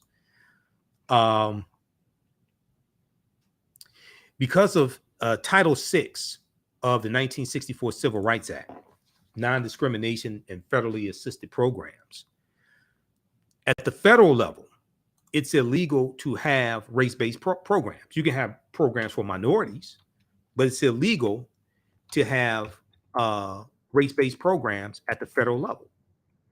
So I encourage, let me see, is this the right one? It's the one I want here. I want Title VI here. I'm going to show you something here that a lot of people don't know. We've talked about this here recently on the African History Network show. I want Title VI. I'm on section 601,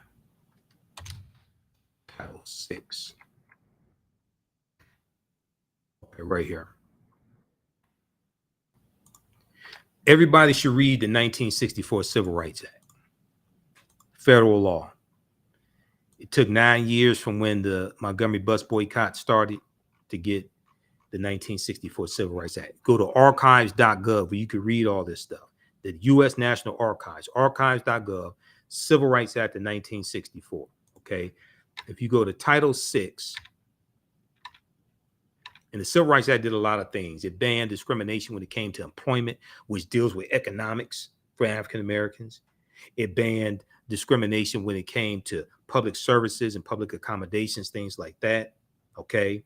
It also created the Equal Employment Opportunity Commission, the EEOC. That's all from that one federal legislation, 1964 Civil Rights Act. Title VI, non-discrimination and federally assisted programs. This is why if we ever get reparations, it's not going to be for all African Americans. Some of our people haven't figured this stuff out yet. Section 601, no person in the United States shall, on the ground of race, color, or national origin, be excluded from participation in, be denied the benefits of, or be subjected to discrimination under any program or activity receiving federal financial assistance. This is why you can't have policies just for Black people. And I see people putting out so-called Black agendas saying they want race-specific policies, obviously you ain't consult with an attorney. Because if you had consulted with an attorney that actually like passed the bar or even just passed law school, they would have told you that's illegal. This is why we need to study law also. Because a lot of this stuff people saying they want, you ain't going to get. It's not going to happen. It's fantasy. Read Title VI of the 1964 Civil Rights Act, non-discrimination and federally assisted programs. It's put in there because we were being discriminated against for decades from federal programs. Now, you can have programs for minorities. People think minority set-asides is a bad thing. That means you don't understand law. That you get what we should focus on, we should ask the question, when you have minority programs and minority set-asides, why aren't African Americans focused on becoming the majority of the minorities getting the benefits? Why aren't we focused on becoming the majority of the minorities getting the set-aside contracts? My thinking is different because I actually managed African American owned companies that had government contracts. And we had minority business status. And when you submit bids, you get extra points on the bid if they grade the bids based upon a point system, like 100 points, things like this. You get extra points for being a minority owned business, especially if you have your certification. Because we had contracts in the city of Detroit, County of Wayne, and the state of Michigan. So we went through the verification process, and we got they have certifications, small business certification, women-owned business, minority-owned business, things like this. You get extra points on the bids. I've put together bids that we've won. So when I hear people talking about, I don't want minority set-aside program, you're a damn fool. I'm just telling you, you have no experience in this. You have no experience in it. That's a benefit. We should be focusing on being the majority of the minorities getting the contracts, getting the benefits. You're gonna let Latinos and Asian Americans take all of it?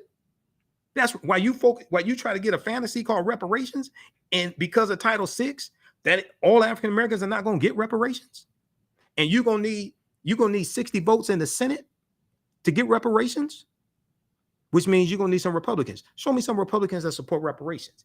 No Republicans in the House of Representatives support reparations. Out of about 215 of them, none, not even the Black Republicans support reparations. Senator Tim Scott, the only Black Republican in the Senate, say he's not voting for reparations. If the Black Republican doesn't vote for reparations, how many white ones you think gonna vote for it? Very few people want to have these conversations. These are the type of conversations we need to have when we celebrate Juneteenth, so we can separate fact from fiction, and our people can stop walking around being pimped by Black social media pimps who are lying to them, pushing this nonsense.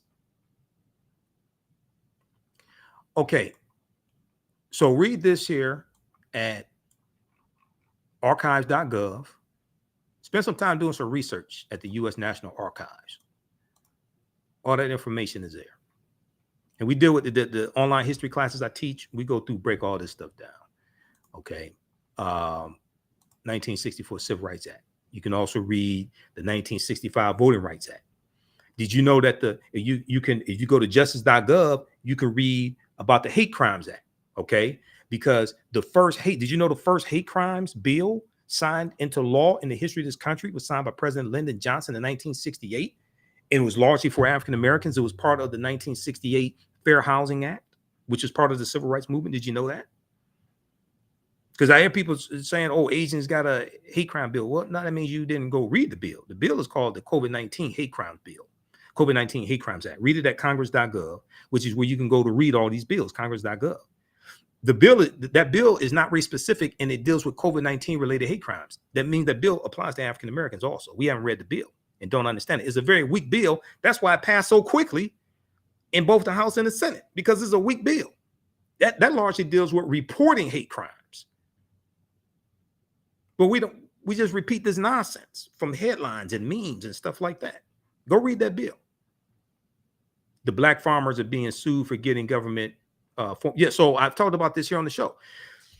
The Black farmers being sued And that wasn't even $4 billion they were getting. That was $4 billion in debt forgiveness. Okay. See, nobody wants to talk about lawsuits that are going to happen to block reparations if reparations takes place, and which is a long way off, because a lot of these arguments people are making for reparations are not even legal arguments. So they're not. That's another conversation, but that's not going to happen. But when we look at African-American farmers, I've talked about this before. I've talked to John Boyd, president of the Black Farmers Union, when I'm on Roland Martin Unfiltered. There was $4 billion in debt forgiveness for Black farmers, Latino farmers, Native American farmers, etc. This was part of the $1.9 trillion American Rescue Plan that no Republicans in the House or the Senate voted for. And that part of the bill was put into the bill by Raphael Warnock and Senator Cory Booker and other Democratic senators. They put this into the bill. NBC News, NBCnews.com, judge orders temporary halt to $4 billion federal loan relief program for farmers of color. Okay. Now, what happened was you had about 11 lawsuits from white farmers. About 11 lawsuits from white farmers who said their constitutional rights were being violated because they couldn't take advantage of this debt forgiveness. This wasn't $4 billion in cash they were given. This was for giving $4 billion in loans that they already had. A federal judge in Wisconsin has ordered a temporary halt to a $4 billion federal loan relief program aimed at addressing long-standing inequities. Pay attention to this, because people talk about getting reparations, but they don't talk about keeping reparations when it gets challenged in court. And Donald Trump has nominated 1/4 of the federal judges, and you have a 6-3 conservative majority court. Nobody wants to have this conversation. A federal judge in Wisconsin has ordered a temporary halt to a $4 billion federal loan relief program aimed at addressing long-standing inequities for farmers of color after a legal challenge by white farmers who argue the policy discriminates against them. Judge William Greisbach found in an order issued Thursday that white farmers, quote, are likely to succeed on the merits of their claim that the U.S. Department of Agriculture's use of race-based criteria in the administration of the program violates their right to equal protection under the law. He issued a temporary restraining order blocking the Department of Agriculture from proceeding with the loan relief payments. A department spokesman, Matt Herrick, told NBC News, "We respectfully disagree with this temporary order, and the U.S. Department of Agriculture will continue to forcefully defend our ability to carry out this act of Congress," etc. All right. The plaintiffs in the case, 12 farmers from 9 states, 12 white farmers from 9 states, had filed suit against the U.S. Department of Agriculture over the roughly $4 billion set aside for loan forgiveness. It wasn't $4 billion cash. What do you think will happen if reparations ever becomes federal law, gets signed into law by a president? They're going to be lawsuits filed the next day to block it. And then you're going to have to litigate it in court. That's why reparations, whatever legal arguments you make for reparations, and they need to be legal arguments. Just saying then this may go outside the circumference of some people's awareness. Just because you disagree with it or don't like it does not mean it's not true. And I'm gonna put out a challenge. I want people to provide the evidence. I'm all for reparations, but I'm for making legal arguments for reparations. Not a lot of this nonsense floating around. Saying that we worked for free for 246 years or whatever, however long you want to say, during slavery, saying we worked for free and never got paid, therefore we should get reparations. That's a moral argument for reparations. Yes, slavery was wrong. Yes, we should not have been enslaved. Yes, we should not have been forced to work for free. But it was legal to, one, enslave African people. Two, in this country, it was legal not to pay them. So when your argument for reparations, or your main argument for reparations, or when you go to lawmakers and argue reparations, is saying our ancestors, because all the former slaves died in the 1950s. Let's be clear, none of us were there. All the former slaves died in the 1950s. Okay, so when we say our ancestors worked for free for 246 years, therefore we should receive reparations compensation, repairing the damage, things like this. What law are you citing that slaves were supposed to be paid? Show it to me. What colony was it in? What year? What state was it in? Was it federal law, state law? Was it in a county? Was it in a colony? Different colonies had different laws. Just because you have one law in one colony doesn't mean it applied to all the other colonies. What law are you citing that slaves were supposed to be paid when you go to lawmakers who legislate law, and the foundation of law in this country is the U.S. Constitution? Article 6 of the Constitution says that the U.S. Constitution, all the previous treaties and all the subsequent treaties are the supreme law of the land. There are legal arguments to make for reparations. That's not one of them. When you look at Article 1, Section 9, Clause 1 of the U.S. Constitution, which led to the international transatlantic slave trade being abolished, which we see come up in the United States versus the Amistad U.S. Supreme Court case of 1841, and those Africans, Joseph Q, and those other Africans from Sierra Leone win their freedom because the U.S. Supreme Court rules that it was illegal for that ship to come into the U.S. waters because the international transatlantic slave trade had been abolished, and it was illegal for those Africans to be captured. Because the European nations entered into international treaties, including the United States, entered into international treaties to abolish the international transatlantic slave trade. Okay, we're going to go back to archives.gov here for just a minute because I got to get out of here because I have to do a radio show interview at 10 p.m. I got to do a radio show interview shortly here and get ready for that. I ain't planning to be on this long. So let's just look at this quickly, okay? This is archives.gov, U.S. National Archives, Amistad case. This is about the Amistad slave ship, U.S. versus Amistad, 1841. In February of 1839, Portuguese slave hunters abducted a large cargo of Africans from Sierra Leone and shipped them to Havana, Cuba, a center for the slave trade. This abduction violated, pay attention to this, this abduction violated all of the treaties then in existence. They're talking about international treaties because the United States in 1807, 1808 entered into international treaties with the other European nations to abolish the international transatlantic slave trade, which meant capturing Africans, going into Africa, capturing them, and then also taking them into other countries to sell them. That was abolished. Now, they kept violating this, but it was abolished. Then March 2nd, 1807, the U.S. Congress abolishes the international transatlantic slave trade. It goes until January 1st, 1808, which is rooted in Article 1, Section 9, Clause 1 of the U.S. Constitution. Okay, and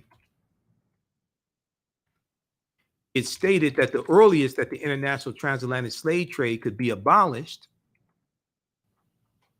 was 1808. Okay, and if we look at Cornell University has it, Constitution Congress. Okay, I'll show you the actual text. We'll look at congress.gov, which is where you can go to read the bills. But Cornell University's website has information on this also. Okay, but I'll show you that here in just a second. Cornell University's law school's website, and then thought.com, but I'll show you the information here at congress.gov, which is the U.S. Congress website. So we'll look at that here. We'll look at that language here briefly. Okay, but back to the Amistad very quickly here. Let me blow this up. Okay, two Spanish plantation owners, Pedro Montes and Jose Ruiz, purchased 53 Africans and put them aboard the Cuban schooner Amistad to ship them to the Caribbean plantation, to ship them to a Caribbean plantation. On July 1st, 1839, the Africans seized the ship, killed the captain and the cook, and ordered Montez and Ruiz to sail back to Africa. Click here on read more. Okay, now they're going to be they navigate towards the U.S. at nighttime, and they end up in the U.S. Okay, the plantation owners were freed, and the Africans were imprisoned on charges. Montez and Ruiz actually steered the ship north because they changed the direction of the ship at nighttime.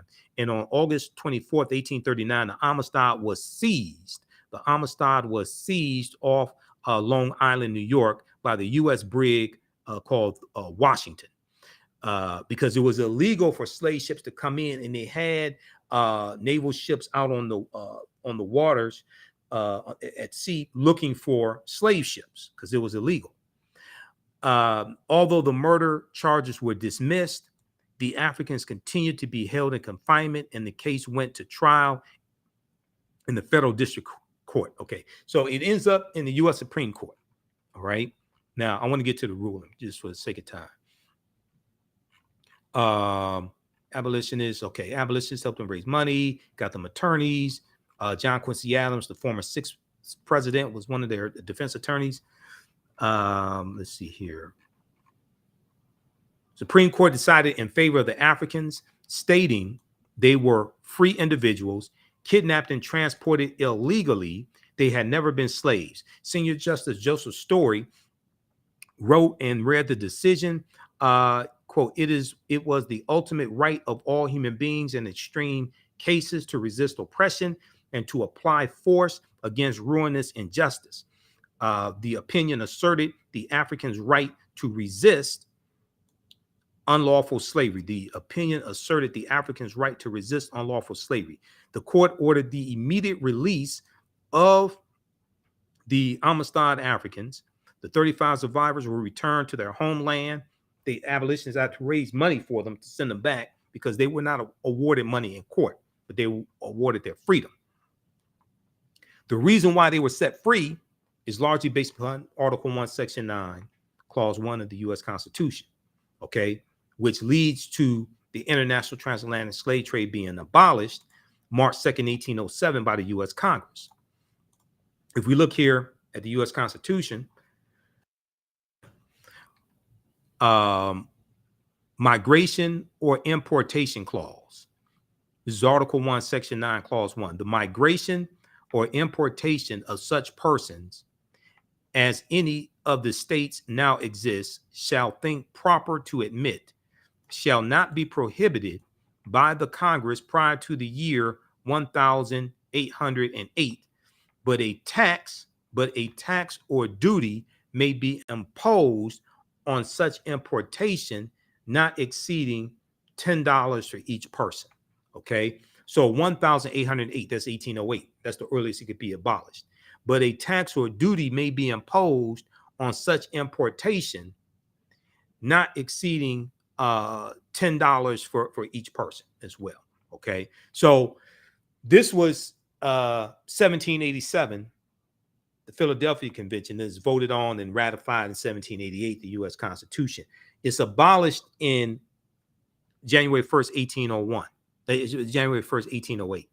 All the Africans that were brought into this country from January 1st, 1808 through July of 1860, when the Clotilda comes into Alabama, all that's illegal based upon federal law. There are court cases of white men who were caught trafficking Africans into the country. It was illegal. That lays a legal foundation for reparations, because it's violation of federal law. Saying we didn't get paid is not or our ancestors, because none of us were there. That's not violation of federal law. If you think it is, what federal laws are violating? What law are you citing the slaves were supposed to be paid? That's a moral argument, not a legal argument. Okay. So, in conclusion, because I have to get out of here. How you all like this type of information? I want to look through my notes. I think I got through everything I wrote. I made notes of what I wanted to talk about. Oh, Hold corporate America accountable. I wrote that down. I almost missed that. Okay, so this is the type of information that we need to discuss when we come together with Juneteenth celebrations. There has to be a historical component, okay, not just misunderstanding history. It has to be a historical component. We have to deal with politics, law, economic empowerment, supporting African American owned businesses, all this stuff. Okay. Now, there was a article, this right here. This article came out from CNN. I think it's from June 16th. I was reading it because each day I've been going through doing a Google search, looking at articles, these new articles written about Juneteenth. This is from CNN.com, Wednesday, June 15, 2022. People were offended. Tone deaf corporations facing backlash for Juneteenth themed products. When I talk about protecting the history and legacy of Juneteenth, this is one of the things I'm talking about. We have to go after white corporations that want to pimp Juneteenth, okay, and sell us Juneteenth ice cream. We know Walmart got shut down when they tried to sell Juneteenth ice cream, rightfully so. That was nonsensical. Read this article here. We'll talk about this probably Sunday on the African History Network show. I'm on Sundays, 9 p.m. to 11 p.m. Eastern Standard Time. I'm going to give you some brief information also about the online history classes I teach on Saturdays and Sundays. Some of the slides that I showed you are from the history classes that I teach also. People were offended. Tone deaf corporations facing backlash for Juneteenth themed products. Okay. So they talk about Charlisa Starks Richardson was disappointed when she learned that the beloved Children's Museum in her community was selling a watermelon salad in celebration of Juneteenth. Okay. Starks Richardson, who often took her daughter to the Indianapolis Children's Museum growing up, said she expected the museum would be more focused on educating the public about Juneteenth, which celebrates the emancipation of enslaved Black Americans. Well, it's really dealing with slaves in Texas, especially Galveston, Texas, getting the news that they were free. Okay, we've already dealt with all that. She thought the museum would deal with some history instead of serving themed foods. Okay, to make matters worse, she said, watermelon has historically been used as a racist trope about Black Americans. Okay, so just very quickly here, dealing with watermelons.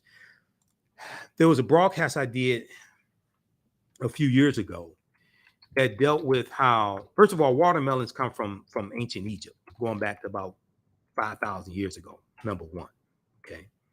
Number two, there was a broadcast I did dealing with how watermelons became a racist trope.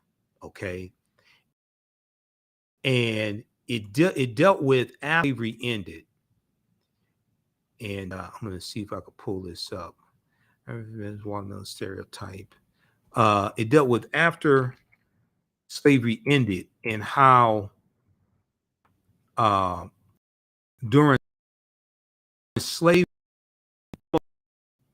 had little gardens and things like this and can make money afterwards.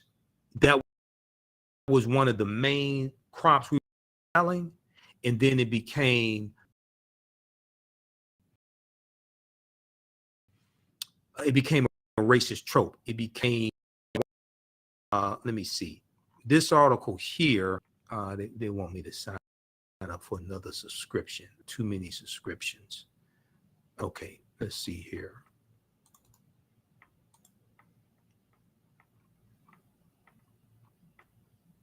Okay, this article here.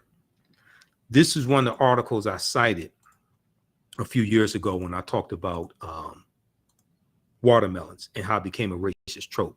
From TheAHNShow, how watermelons became a racist trope. Before its subversion in the Jim Crow era, the fruit symbolized Black self-sufficiency. Okay, before its subversion in the Jim Crow era, which is a period of history that we need to study. And then in the class I teach on Sundays, from the Civil War to the Civil Rights Movement and Black Power, 1865 to 1968. That's a period of history that we look at. Okay. Raymond C. Brown, Raymond A. Brown. Okay. There was a song by a man named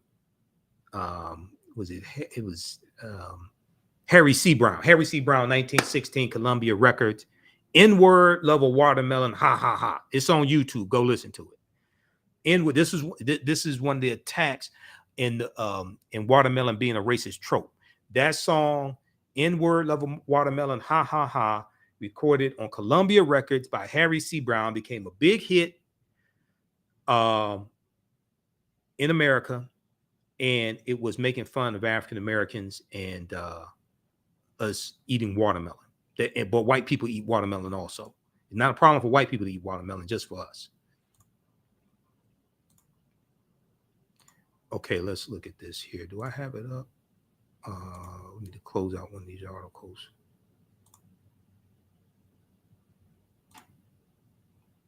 Okay, to make matter. Okay, here, I want to go to this one here. Okay, it's. I want to skip past some of this stuff here. While mainstream media figures deride these instances of racism, or at least racial insensitivity, don't white people like watermelon too? Because these conversations tend to focus on the individual intent of the cartoonist, coach, or MC, it's all too easy to exculpate them from blame because the racial meaning of the watermelon is so ambiguous. But the stereotype that African Americans are excessively fond of watermelon emerged for a specific historical reason and served a specific political purpose. Emerged for a specific historical reason and served a specific political purpose. The trope came in full force. Pay attention to this. The racist trope of African Americans loving watermelon and somehow that being negative. The racist trope came in full force. Not full force that was with Lisa in the Coat Jam. That's a different full force. The racist trope came in full force when slaves won their emancipation during the Civil War. Free Black people grew, ate, and sold watermelons, and in doing so, made the fruit a symbol of their freedom. Southern whites, threatened by African Americans' newfound freedom, responded by making the fruit watermelon a symbol of Black people's perceived uncleanliness, laziness, childishness, and unwanted public presence. The racist trope then exploded in American popular culture, becoming so pervasive that its historical origin became obscure. So meaning that the stereotype of African Americans eating watermelon and showing pictures of us eating watermelon, things like that becoming a stereotype became so pervasive in America that people forgot the origin of the stereotype. It was rooted in Black self-sufficiency. Few Americans in the year 1900 would have guessed the stereotype was less than half a century old. Okay. And then, okay, so read the rest of that. And then this article here from National Geographic, the 5,000-year-old secret history of watermelon. I'll talk about this in a presentation I did dealing with why African Americans eat black-eyed peas on New Year's Day. And we dealt with some foods that you think are American but are really African. This article right here.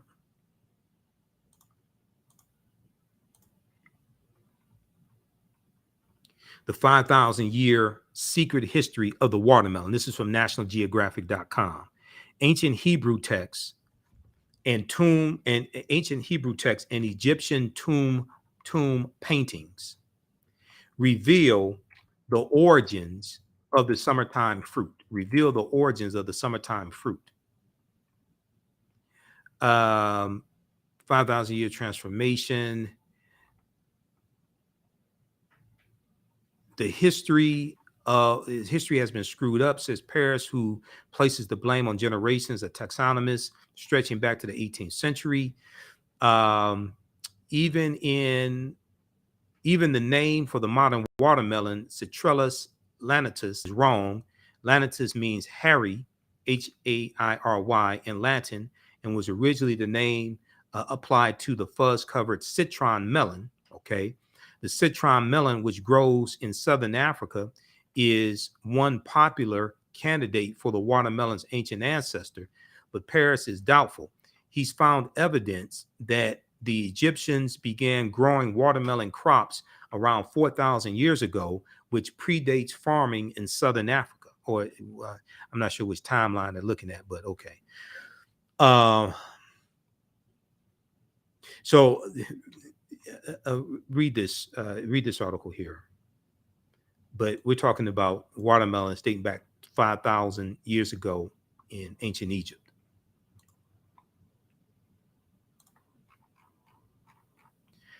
All right. If you like this type of information, you can support the African History Network, $ the AHNShow through Cash App, then also through PayPal, paypal.me/the AHNShow, paypal.me/the AHNShow. This helps us keep doing the research, stay on the air, keep broadcasting, pay some of the bills, etc. If you go to our new website, TheAHNHistoryNetwork.com, we have the Cash App link there. I'm going to put the YouTube link up. This is our official Cash App account, $ the AHNShow, SHOW. When you go to it, it says Michael and shows my picture there. These other ones here are fake African History Network Cash App accounts. There's some other ones. There's a new fake one I just saw yesterday that is $ the AHNShow at gmail.com. That's our email address, but that's not our Cash App tag. I've opened up I've had Cash App open up an investigation because there are a number of fake African History Network Cash App accounts out there that are stealing money from us. This is our only Cash App account, $ the AHNShow. Okay, when you click, we have the information here. When you click on it, it takes you right here to a Cash App, and you can support us there. Okay, those other ones are fake. I'm trying to get them shut down. All right, now. Okay, and we'll put the YouTube, we'll put the PayPal tag up also, the PayPal link as well, because this is our new official website, TheAfricanHistoryNetwork.com. All right, I want to go back. This is the last article, then I have to get out of here. We were looking at the one from CNN.com. This deals with people were very offended, tone-deaf corporations facing backlash for Juneteenth themed products.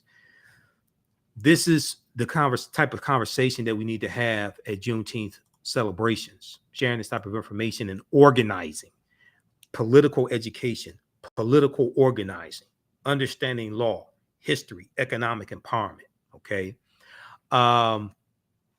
Ms. Starks Richardson said people were offended by it. The watermelon salad at the museum. She said, everybody's trying to capitalize on Juneteenth to make money, but we don't need food. I want education. I want people to understand the purpose of Juneteenth. Go ahead, sister. Now, we can sell food. But we got to have the education taking place as well. From the Indianapolis Children's Museum, the Indianapolis Children's Museum has since apologized and removed the salad from its food court. Okay.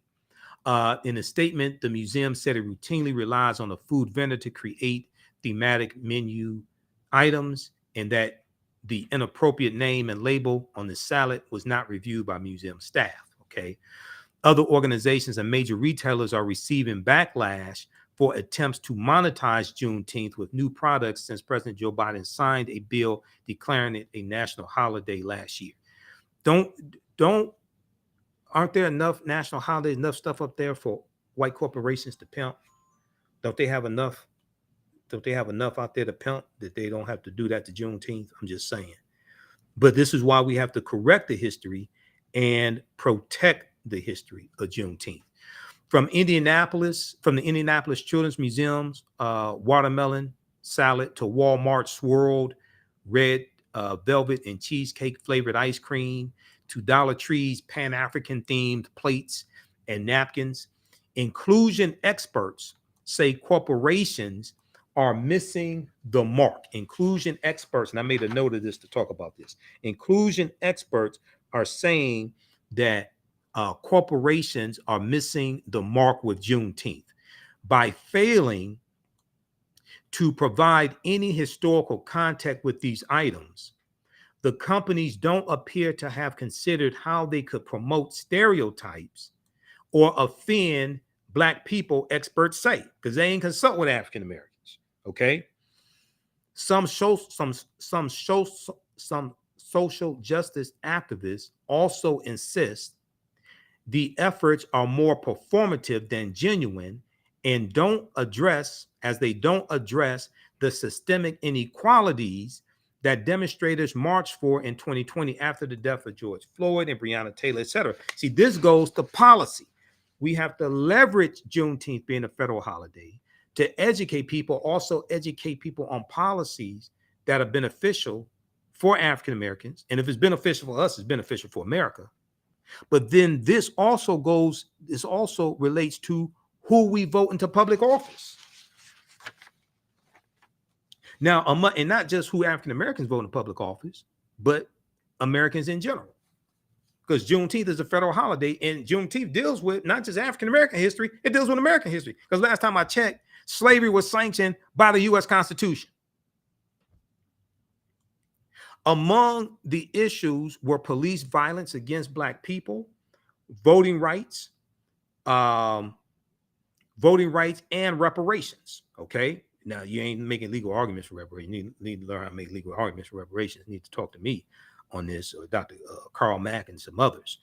Amara Enya, Enya, a public policy expert for Movement for Black Lives.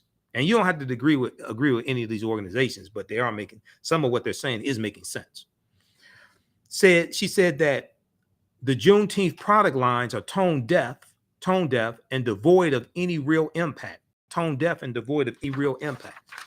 Enya said companies should be using the Juneteenth holiday to re-examine their hiring and promotion practices, which is something I've been saying, in all levels of management, and your board of directors, and your contracts that you have. What percentage of African American contractors do you have?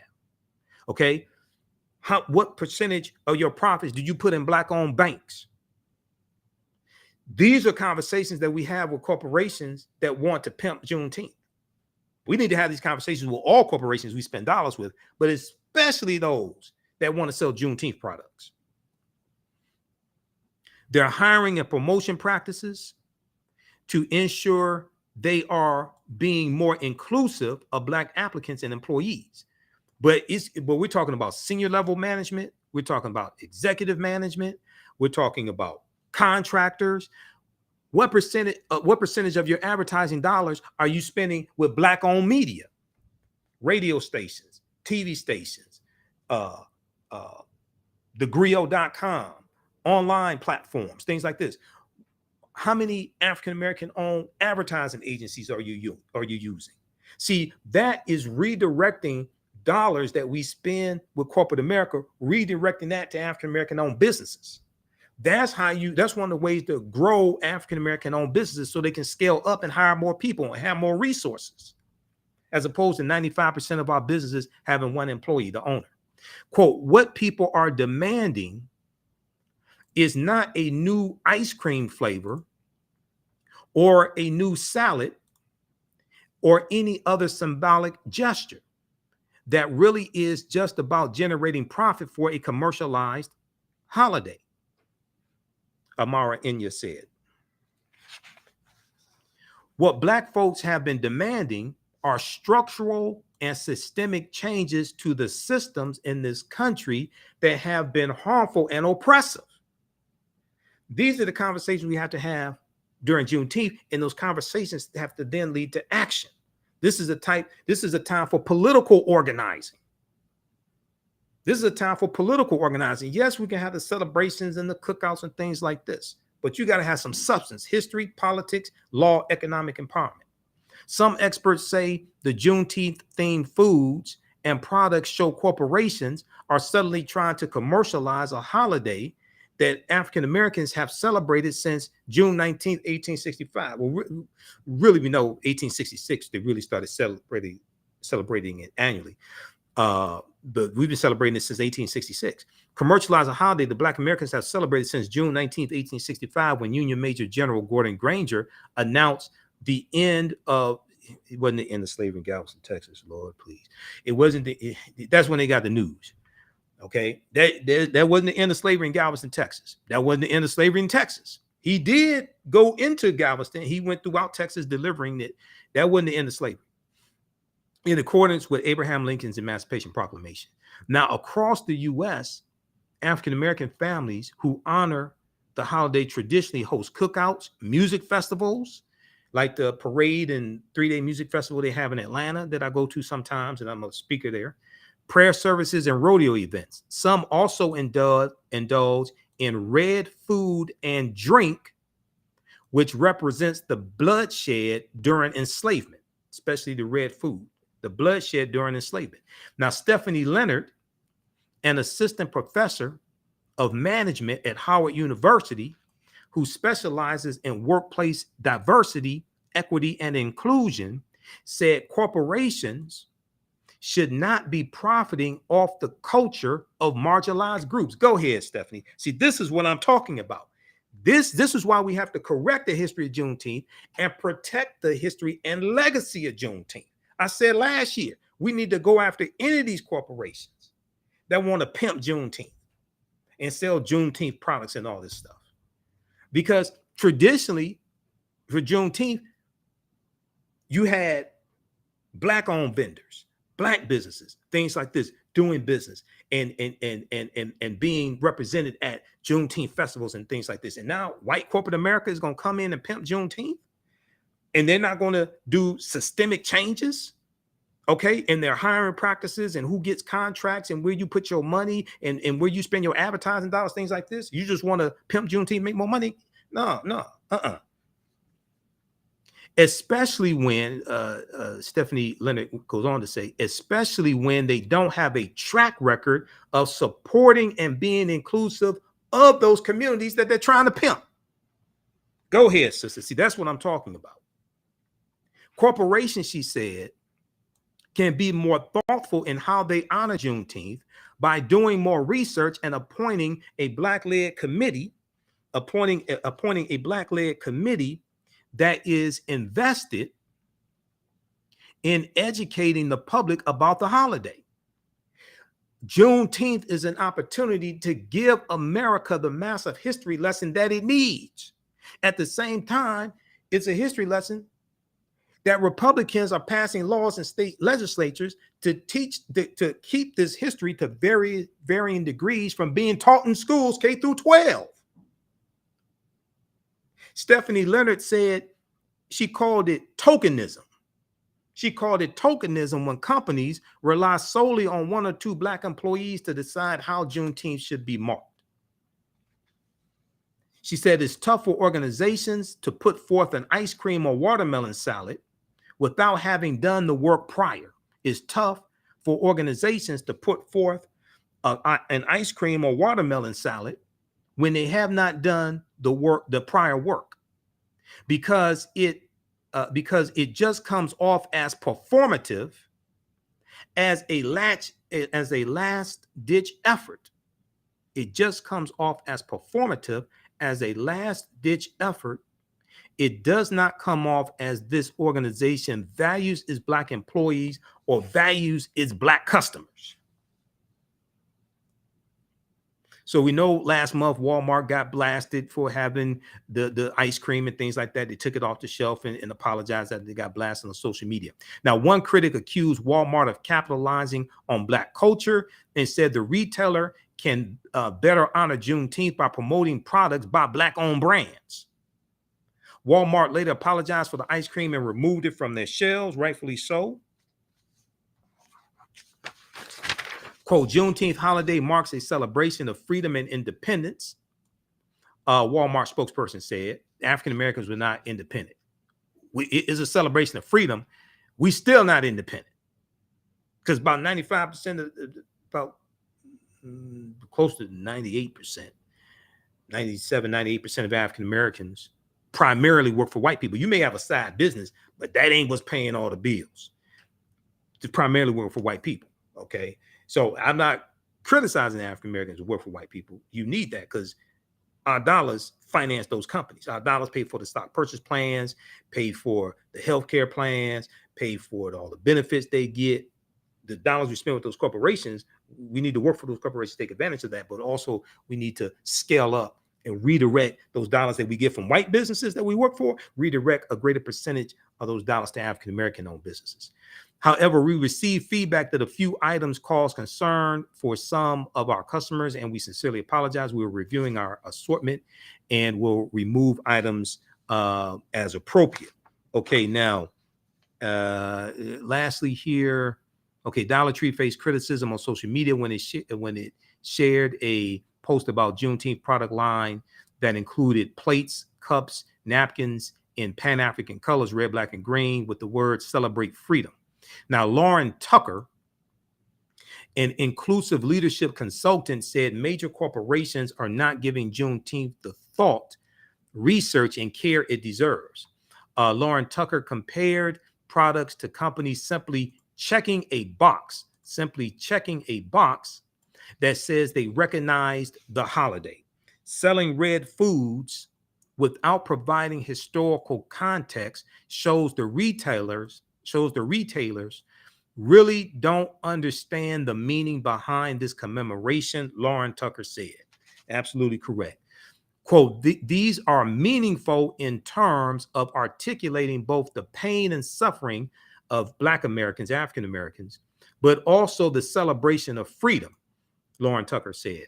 And without contextualizing these foods by the context, by the history, you are just perpetuating more pain, more frustration, and signifying that you don't really understand or care about the history. Go ahead, sister. That's what I'm talking about. Okay. Read the rest of this here. She said companies should look to bring in independent consultants, research Juneteenth, and survey their customer base. Before putting out products for a culturally significant holiday such as Juneteenth. She said we need to start taking our history much more seriously. Absolutely. As a historian, I totally agree with that. We need to start taking our history much more seriously in the marketing and business community and provide a platform for people to understand what these events mean to us as Americans. All right. So read the rest of this article here. Wednesday, June 15, 2022. People were very offended, tone deaf. Corporations facing backlash for Juneteenth themed products. All right, look, be sure to register for the online history classes I teach on Saturdays and Sundays. And we have, I'm teaching it this weekend also for Juneteenth. So we have some special sessions Saturday morning. Normally, my Saturday class, Ancient Kemet, the Moors, and the Ma'afa, Understanding the Transatlantic Slave Trade. Normally, I do that on Saturdays, 2 p.m. to 4 p.m., but we're going to do 10 a.m. Eastern Standard Time. We'll do an hour, and you can, as soon as you register, you can watch the other archived information because we do the sessions live. All the sessions are archived and recorded. The second class that I teach from the Civil War to the Civil Rights Movement and Black Power, 1865 to 1968. We're doing that which is normally 2 p.m. to 4 p.m. on Saturdays, but we're doing a special session 7 p.m. On Sunday, June 19th, 7 p.m. Okay, so you can register at TheAHNHistoryNetwork.com, our new website, TheAHNHistoryNetwork.com. We also have a bundle pack where you can register for both courses for $100. They're regularly $130 each. Okay, and we do the sessions live. All the sessions are archived and recorded, so you can go back and watch it anytime. Okay, so visit our website, TheAfricanHistoryNetwork.com, TheAfricanHistoryNetwork.com. We have the information there. And then also we have the my Juneteenth lecture as well that I showed you at the beginning here. It's about a 2.5 hour lecture I've done dealing with the real history of Juneteenth. We go deep into it. This one right here. So when you scroll down a page, lecture titles from Michael Imhotep, click right here. It's $10. We also have it in digital download format for $5. Juneteenth History, Emancipation Day, not Independence Day. We got our 40 acres in the Mule, Dr. King's Poor People's Campaign. We're coming to get our check. Gather information here. I'll post a link here. You can order this. We have these DVDs shipping out, these lectures shipping out this weekend, and it's a two DVD lecture. So it's 2 DVDs that you get. All right, we have to get out of here. Remember, right now it's correct wrong behavior. Thanks for tuning in. Follow us here on our Facebook fan page, The African History Network. Turn on live notifications so you know when we go live. Follow us on YouTube, Michael Imhotep on YouTube. Turn on live notifications. Right now it's correct wrong behavior. It's not over till we win. Wakanda forever. And we'll talk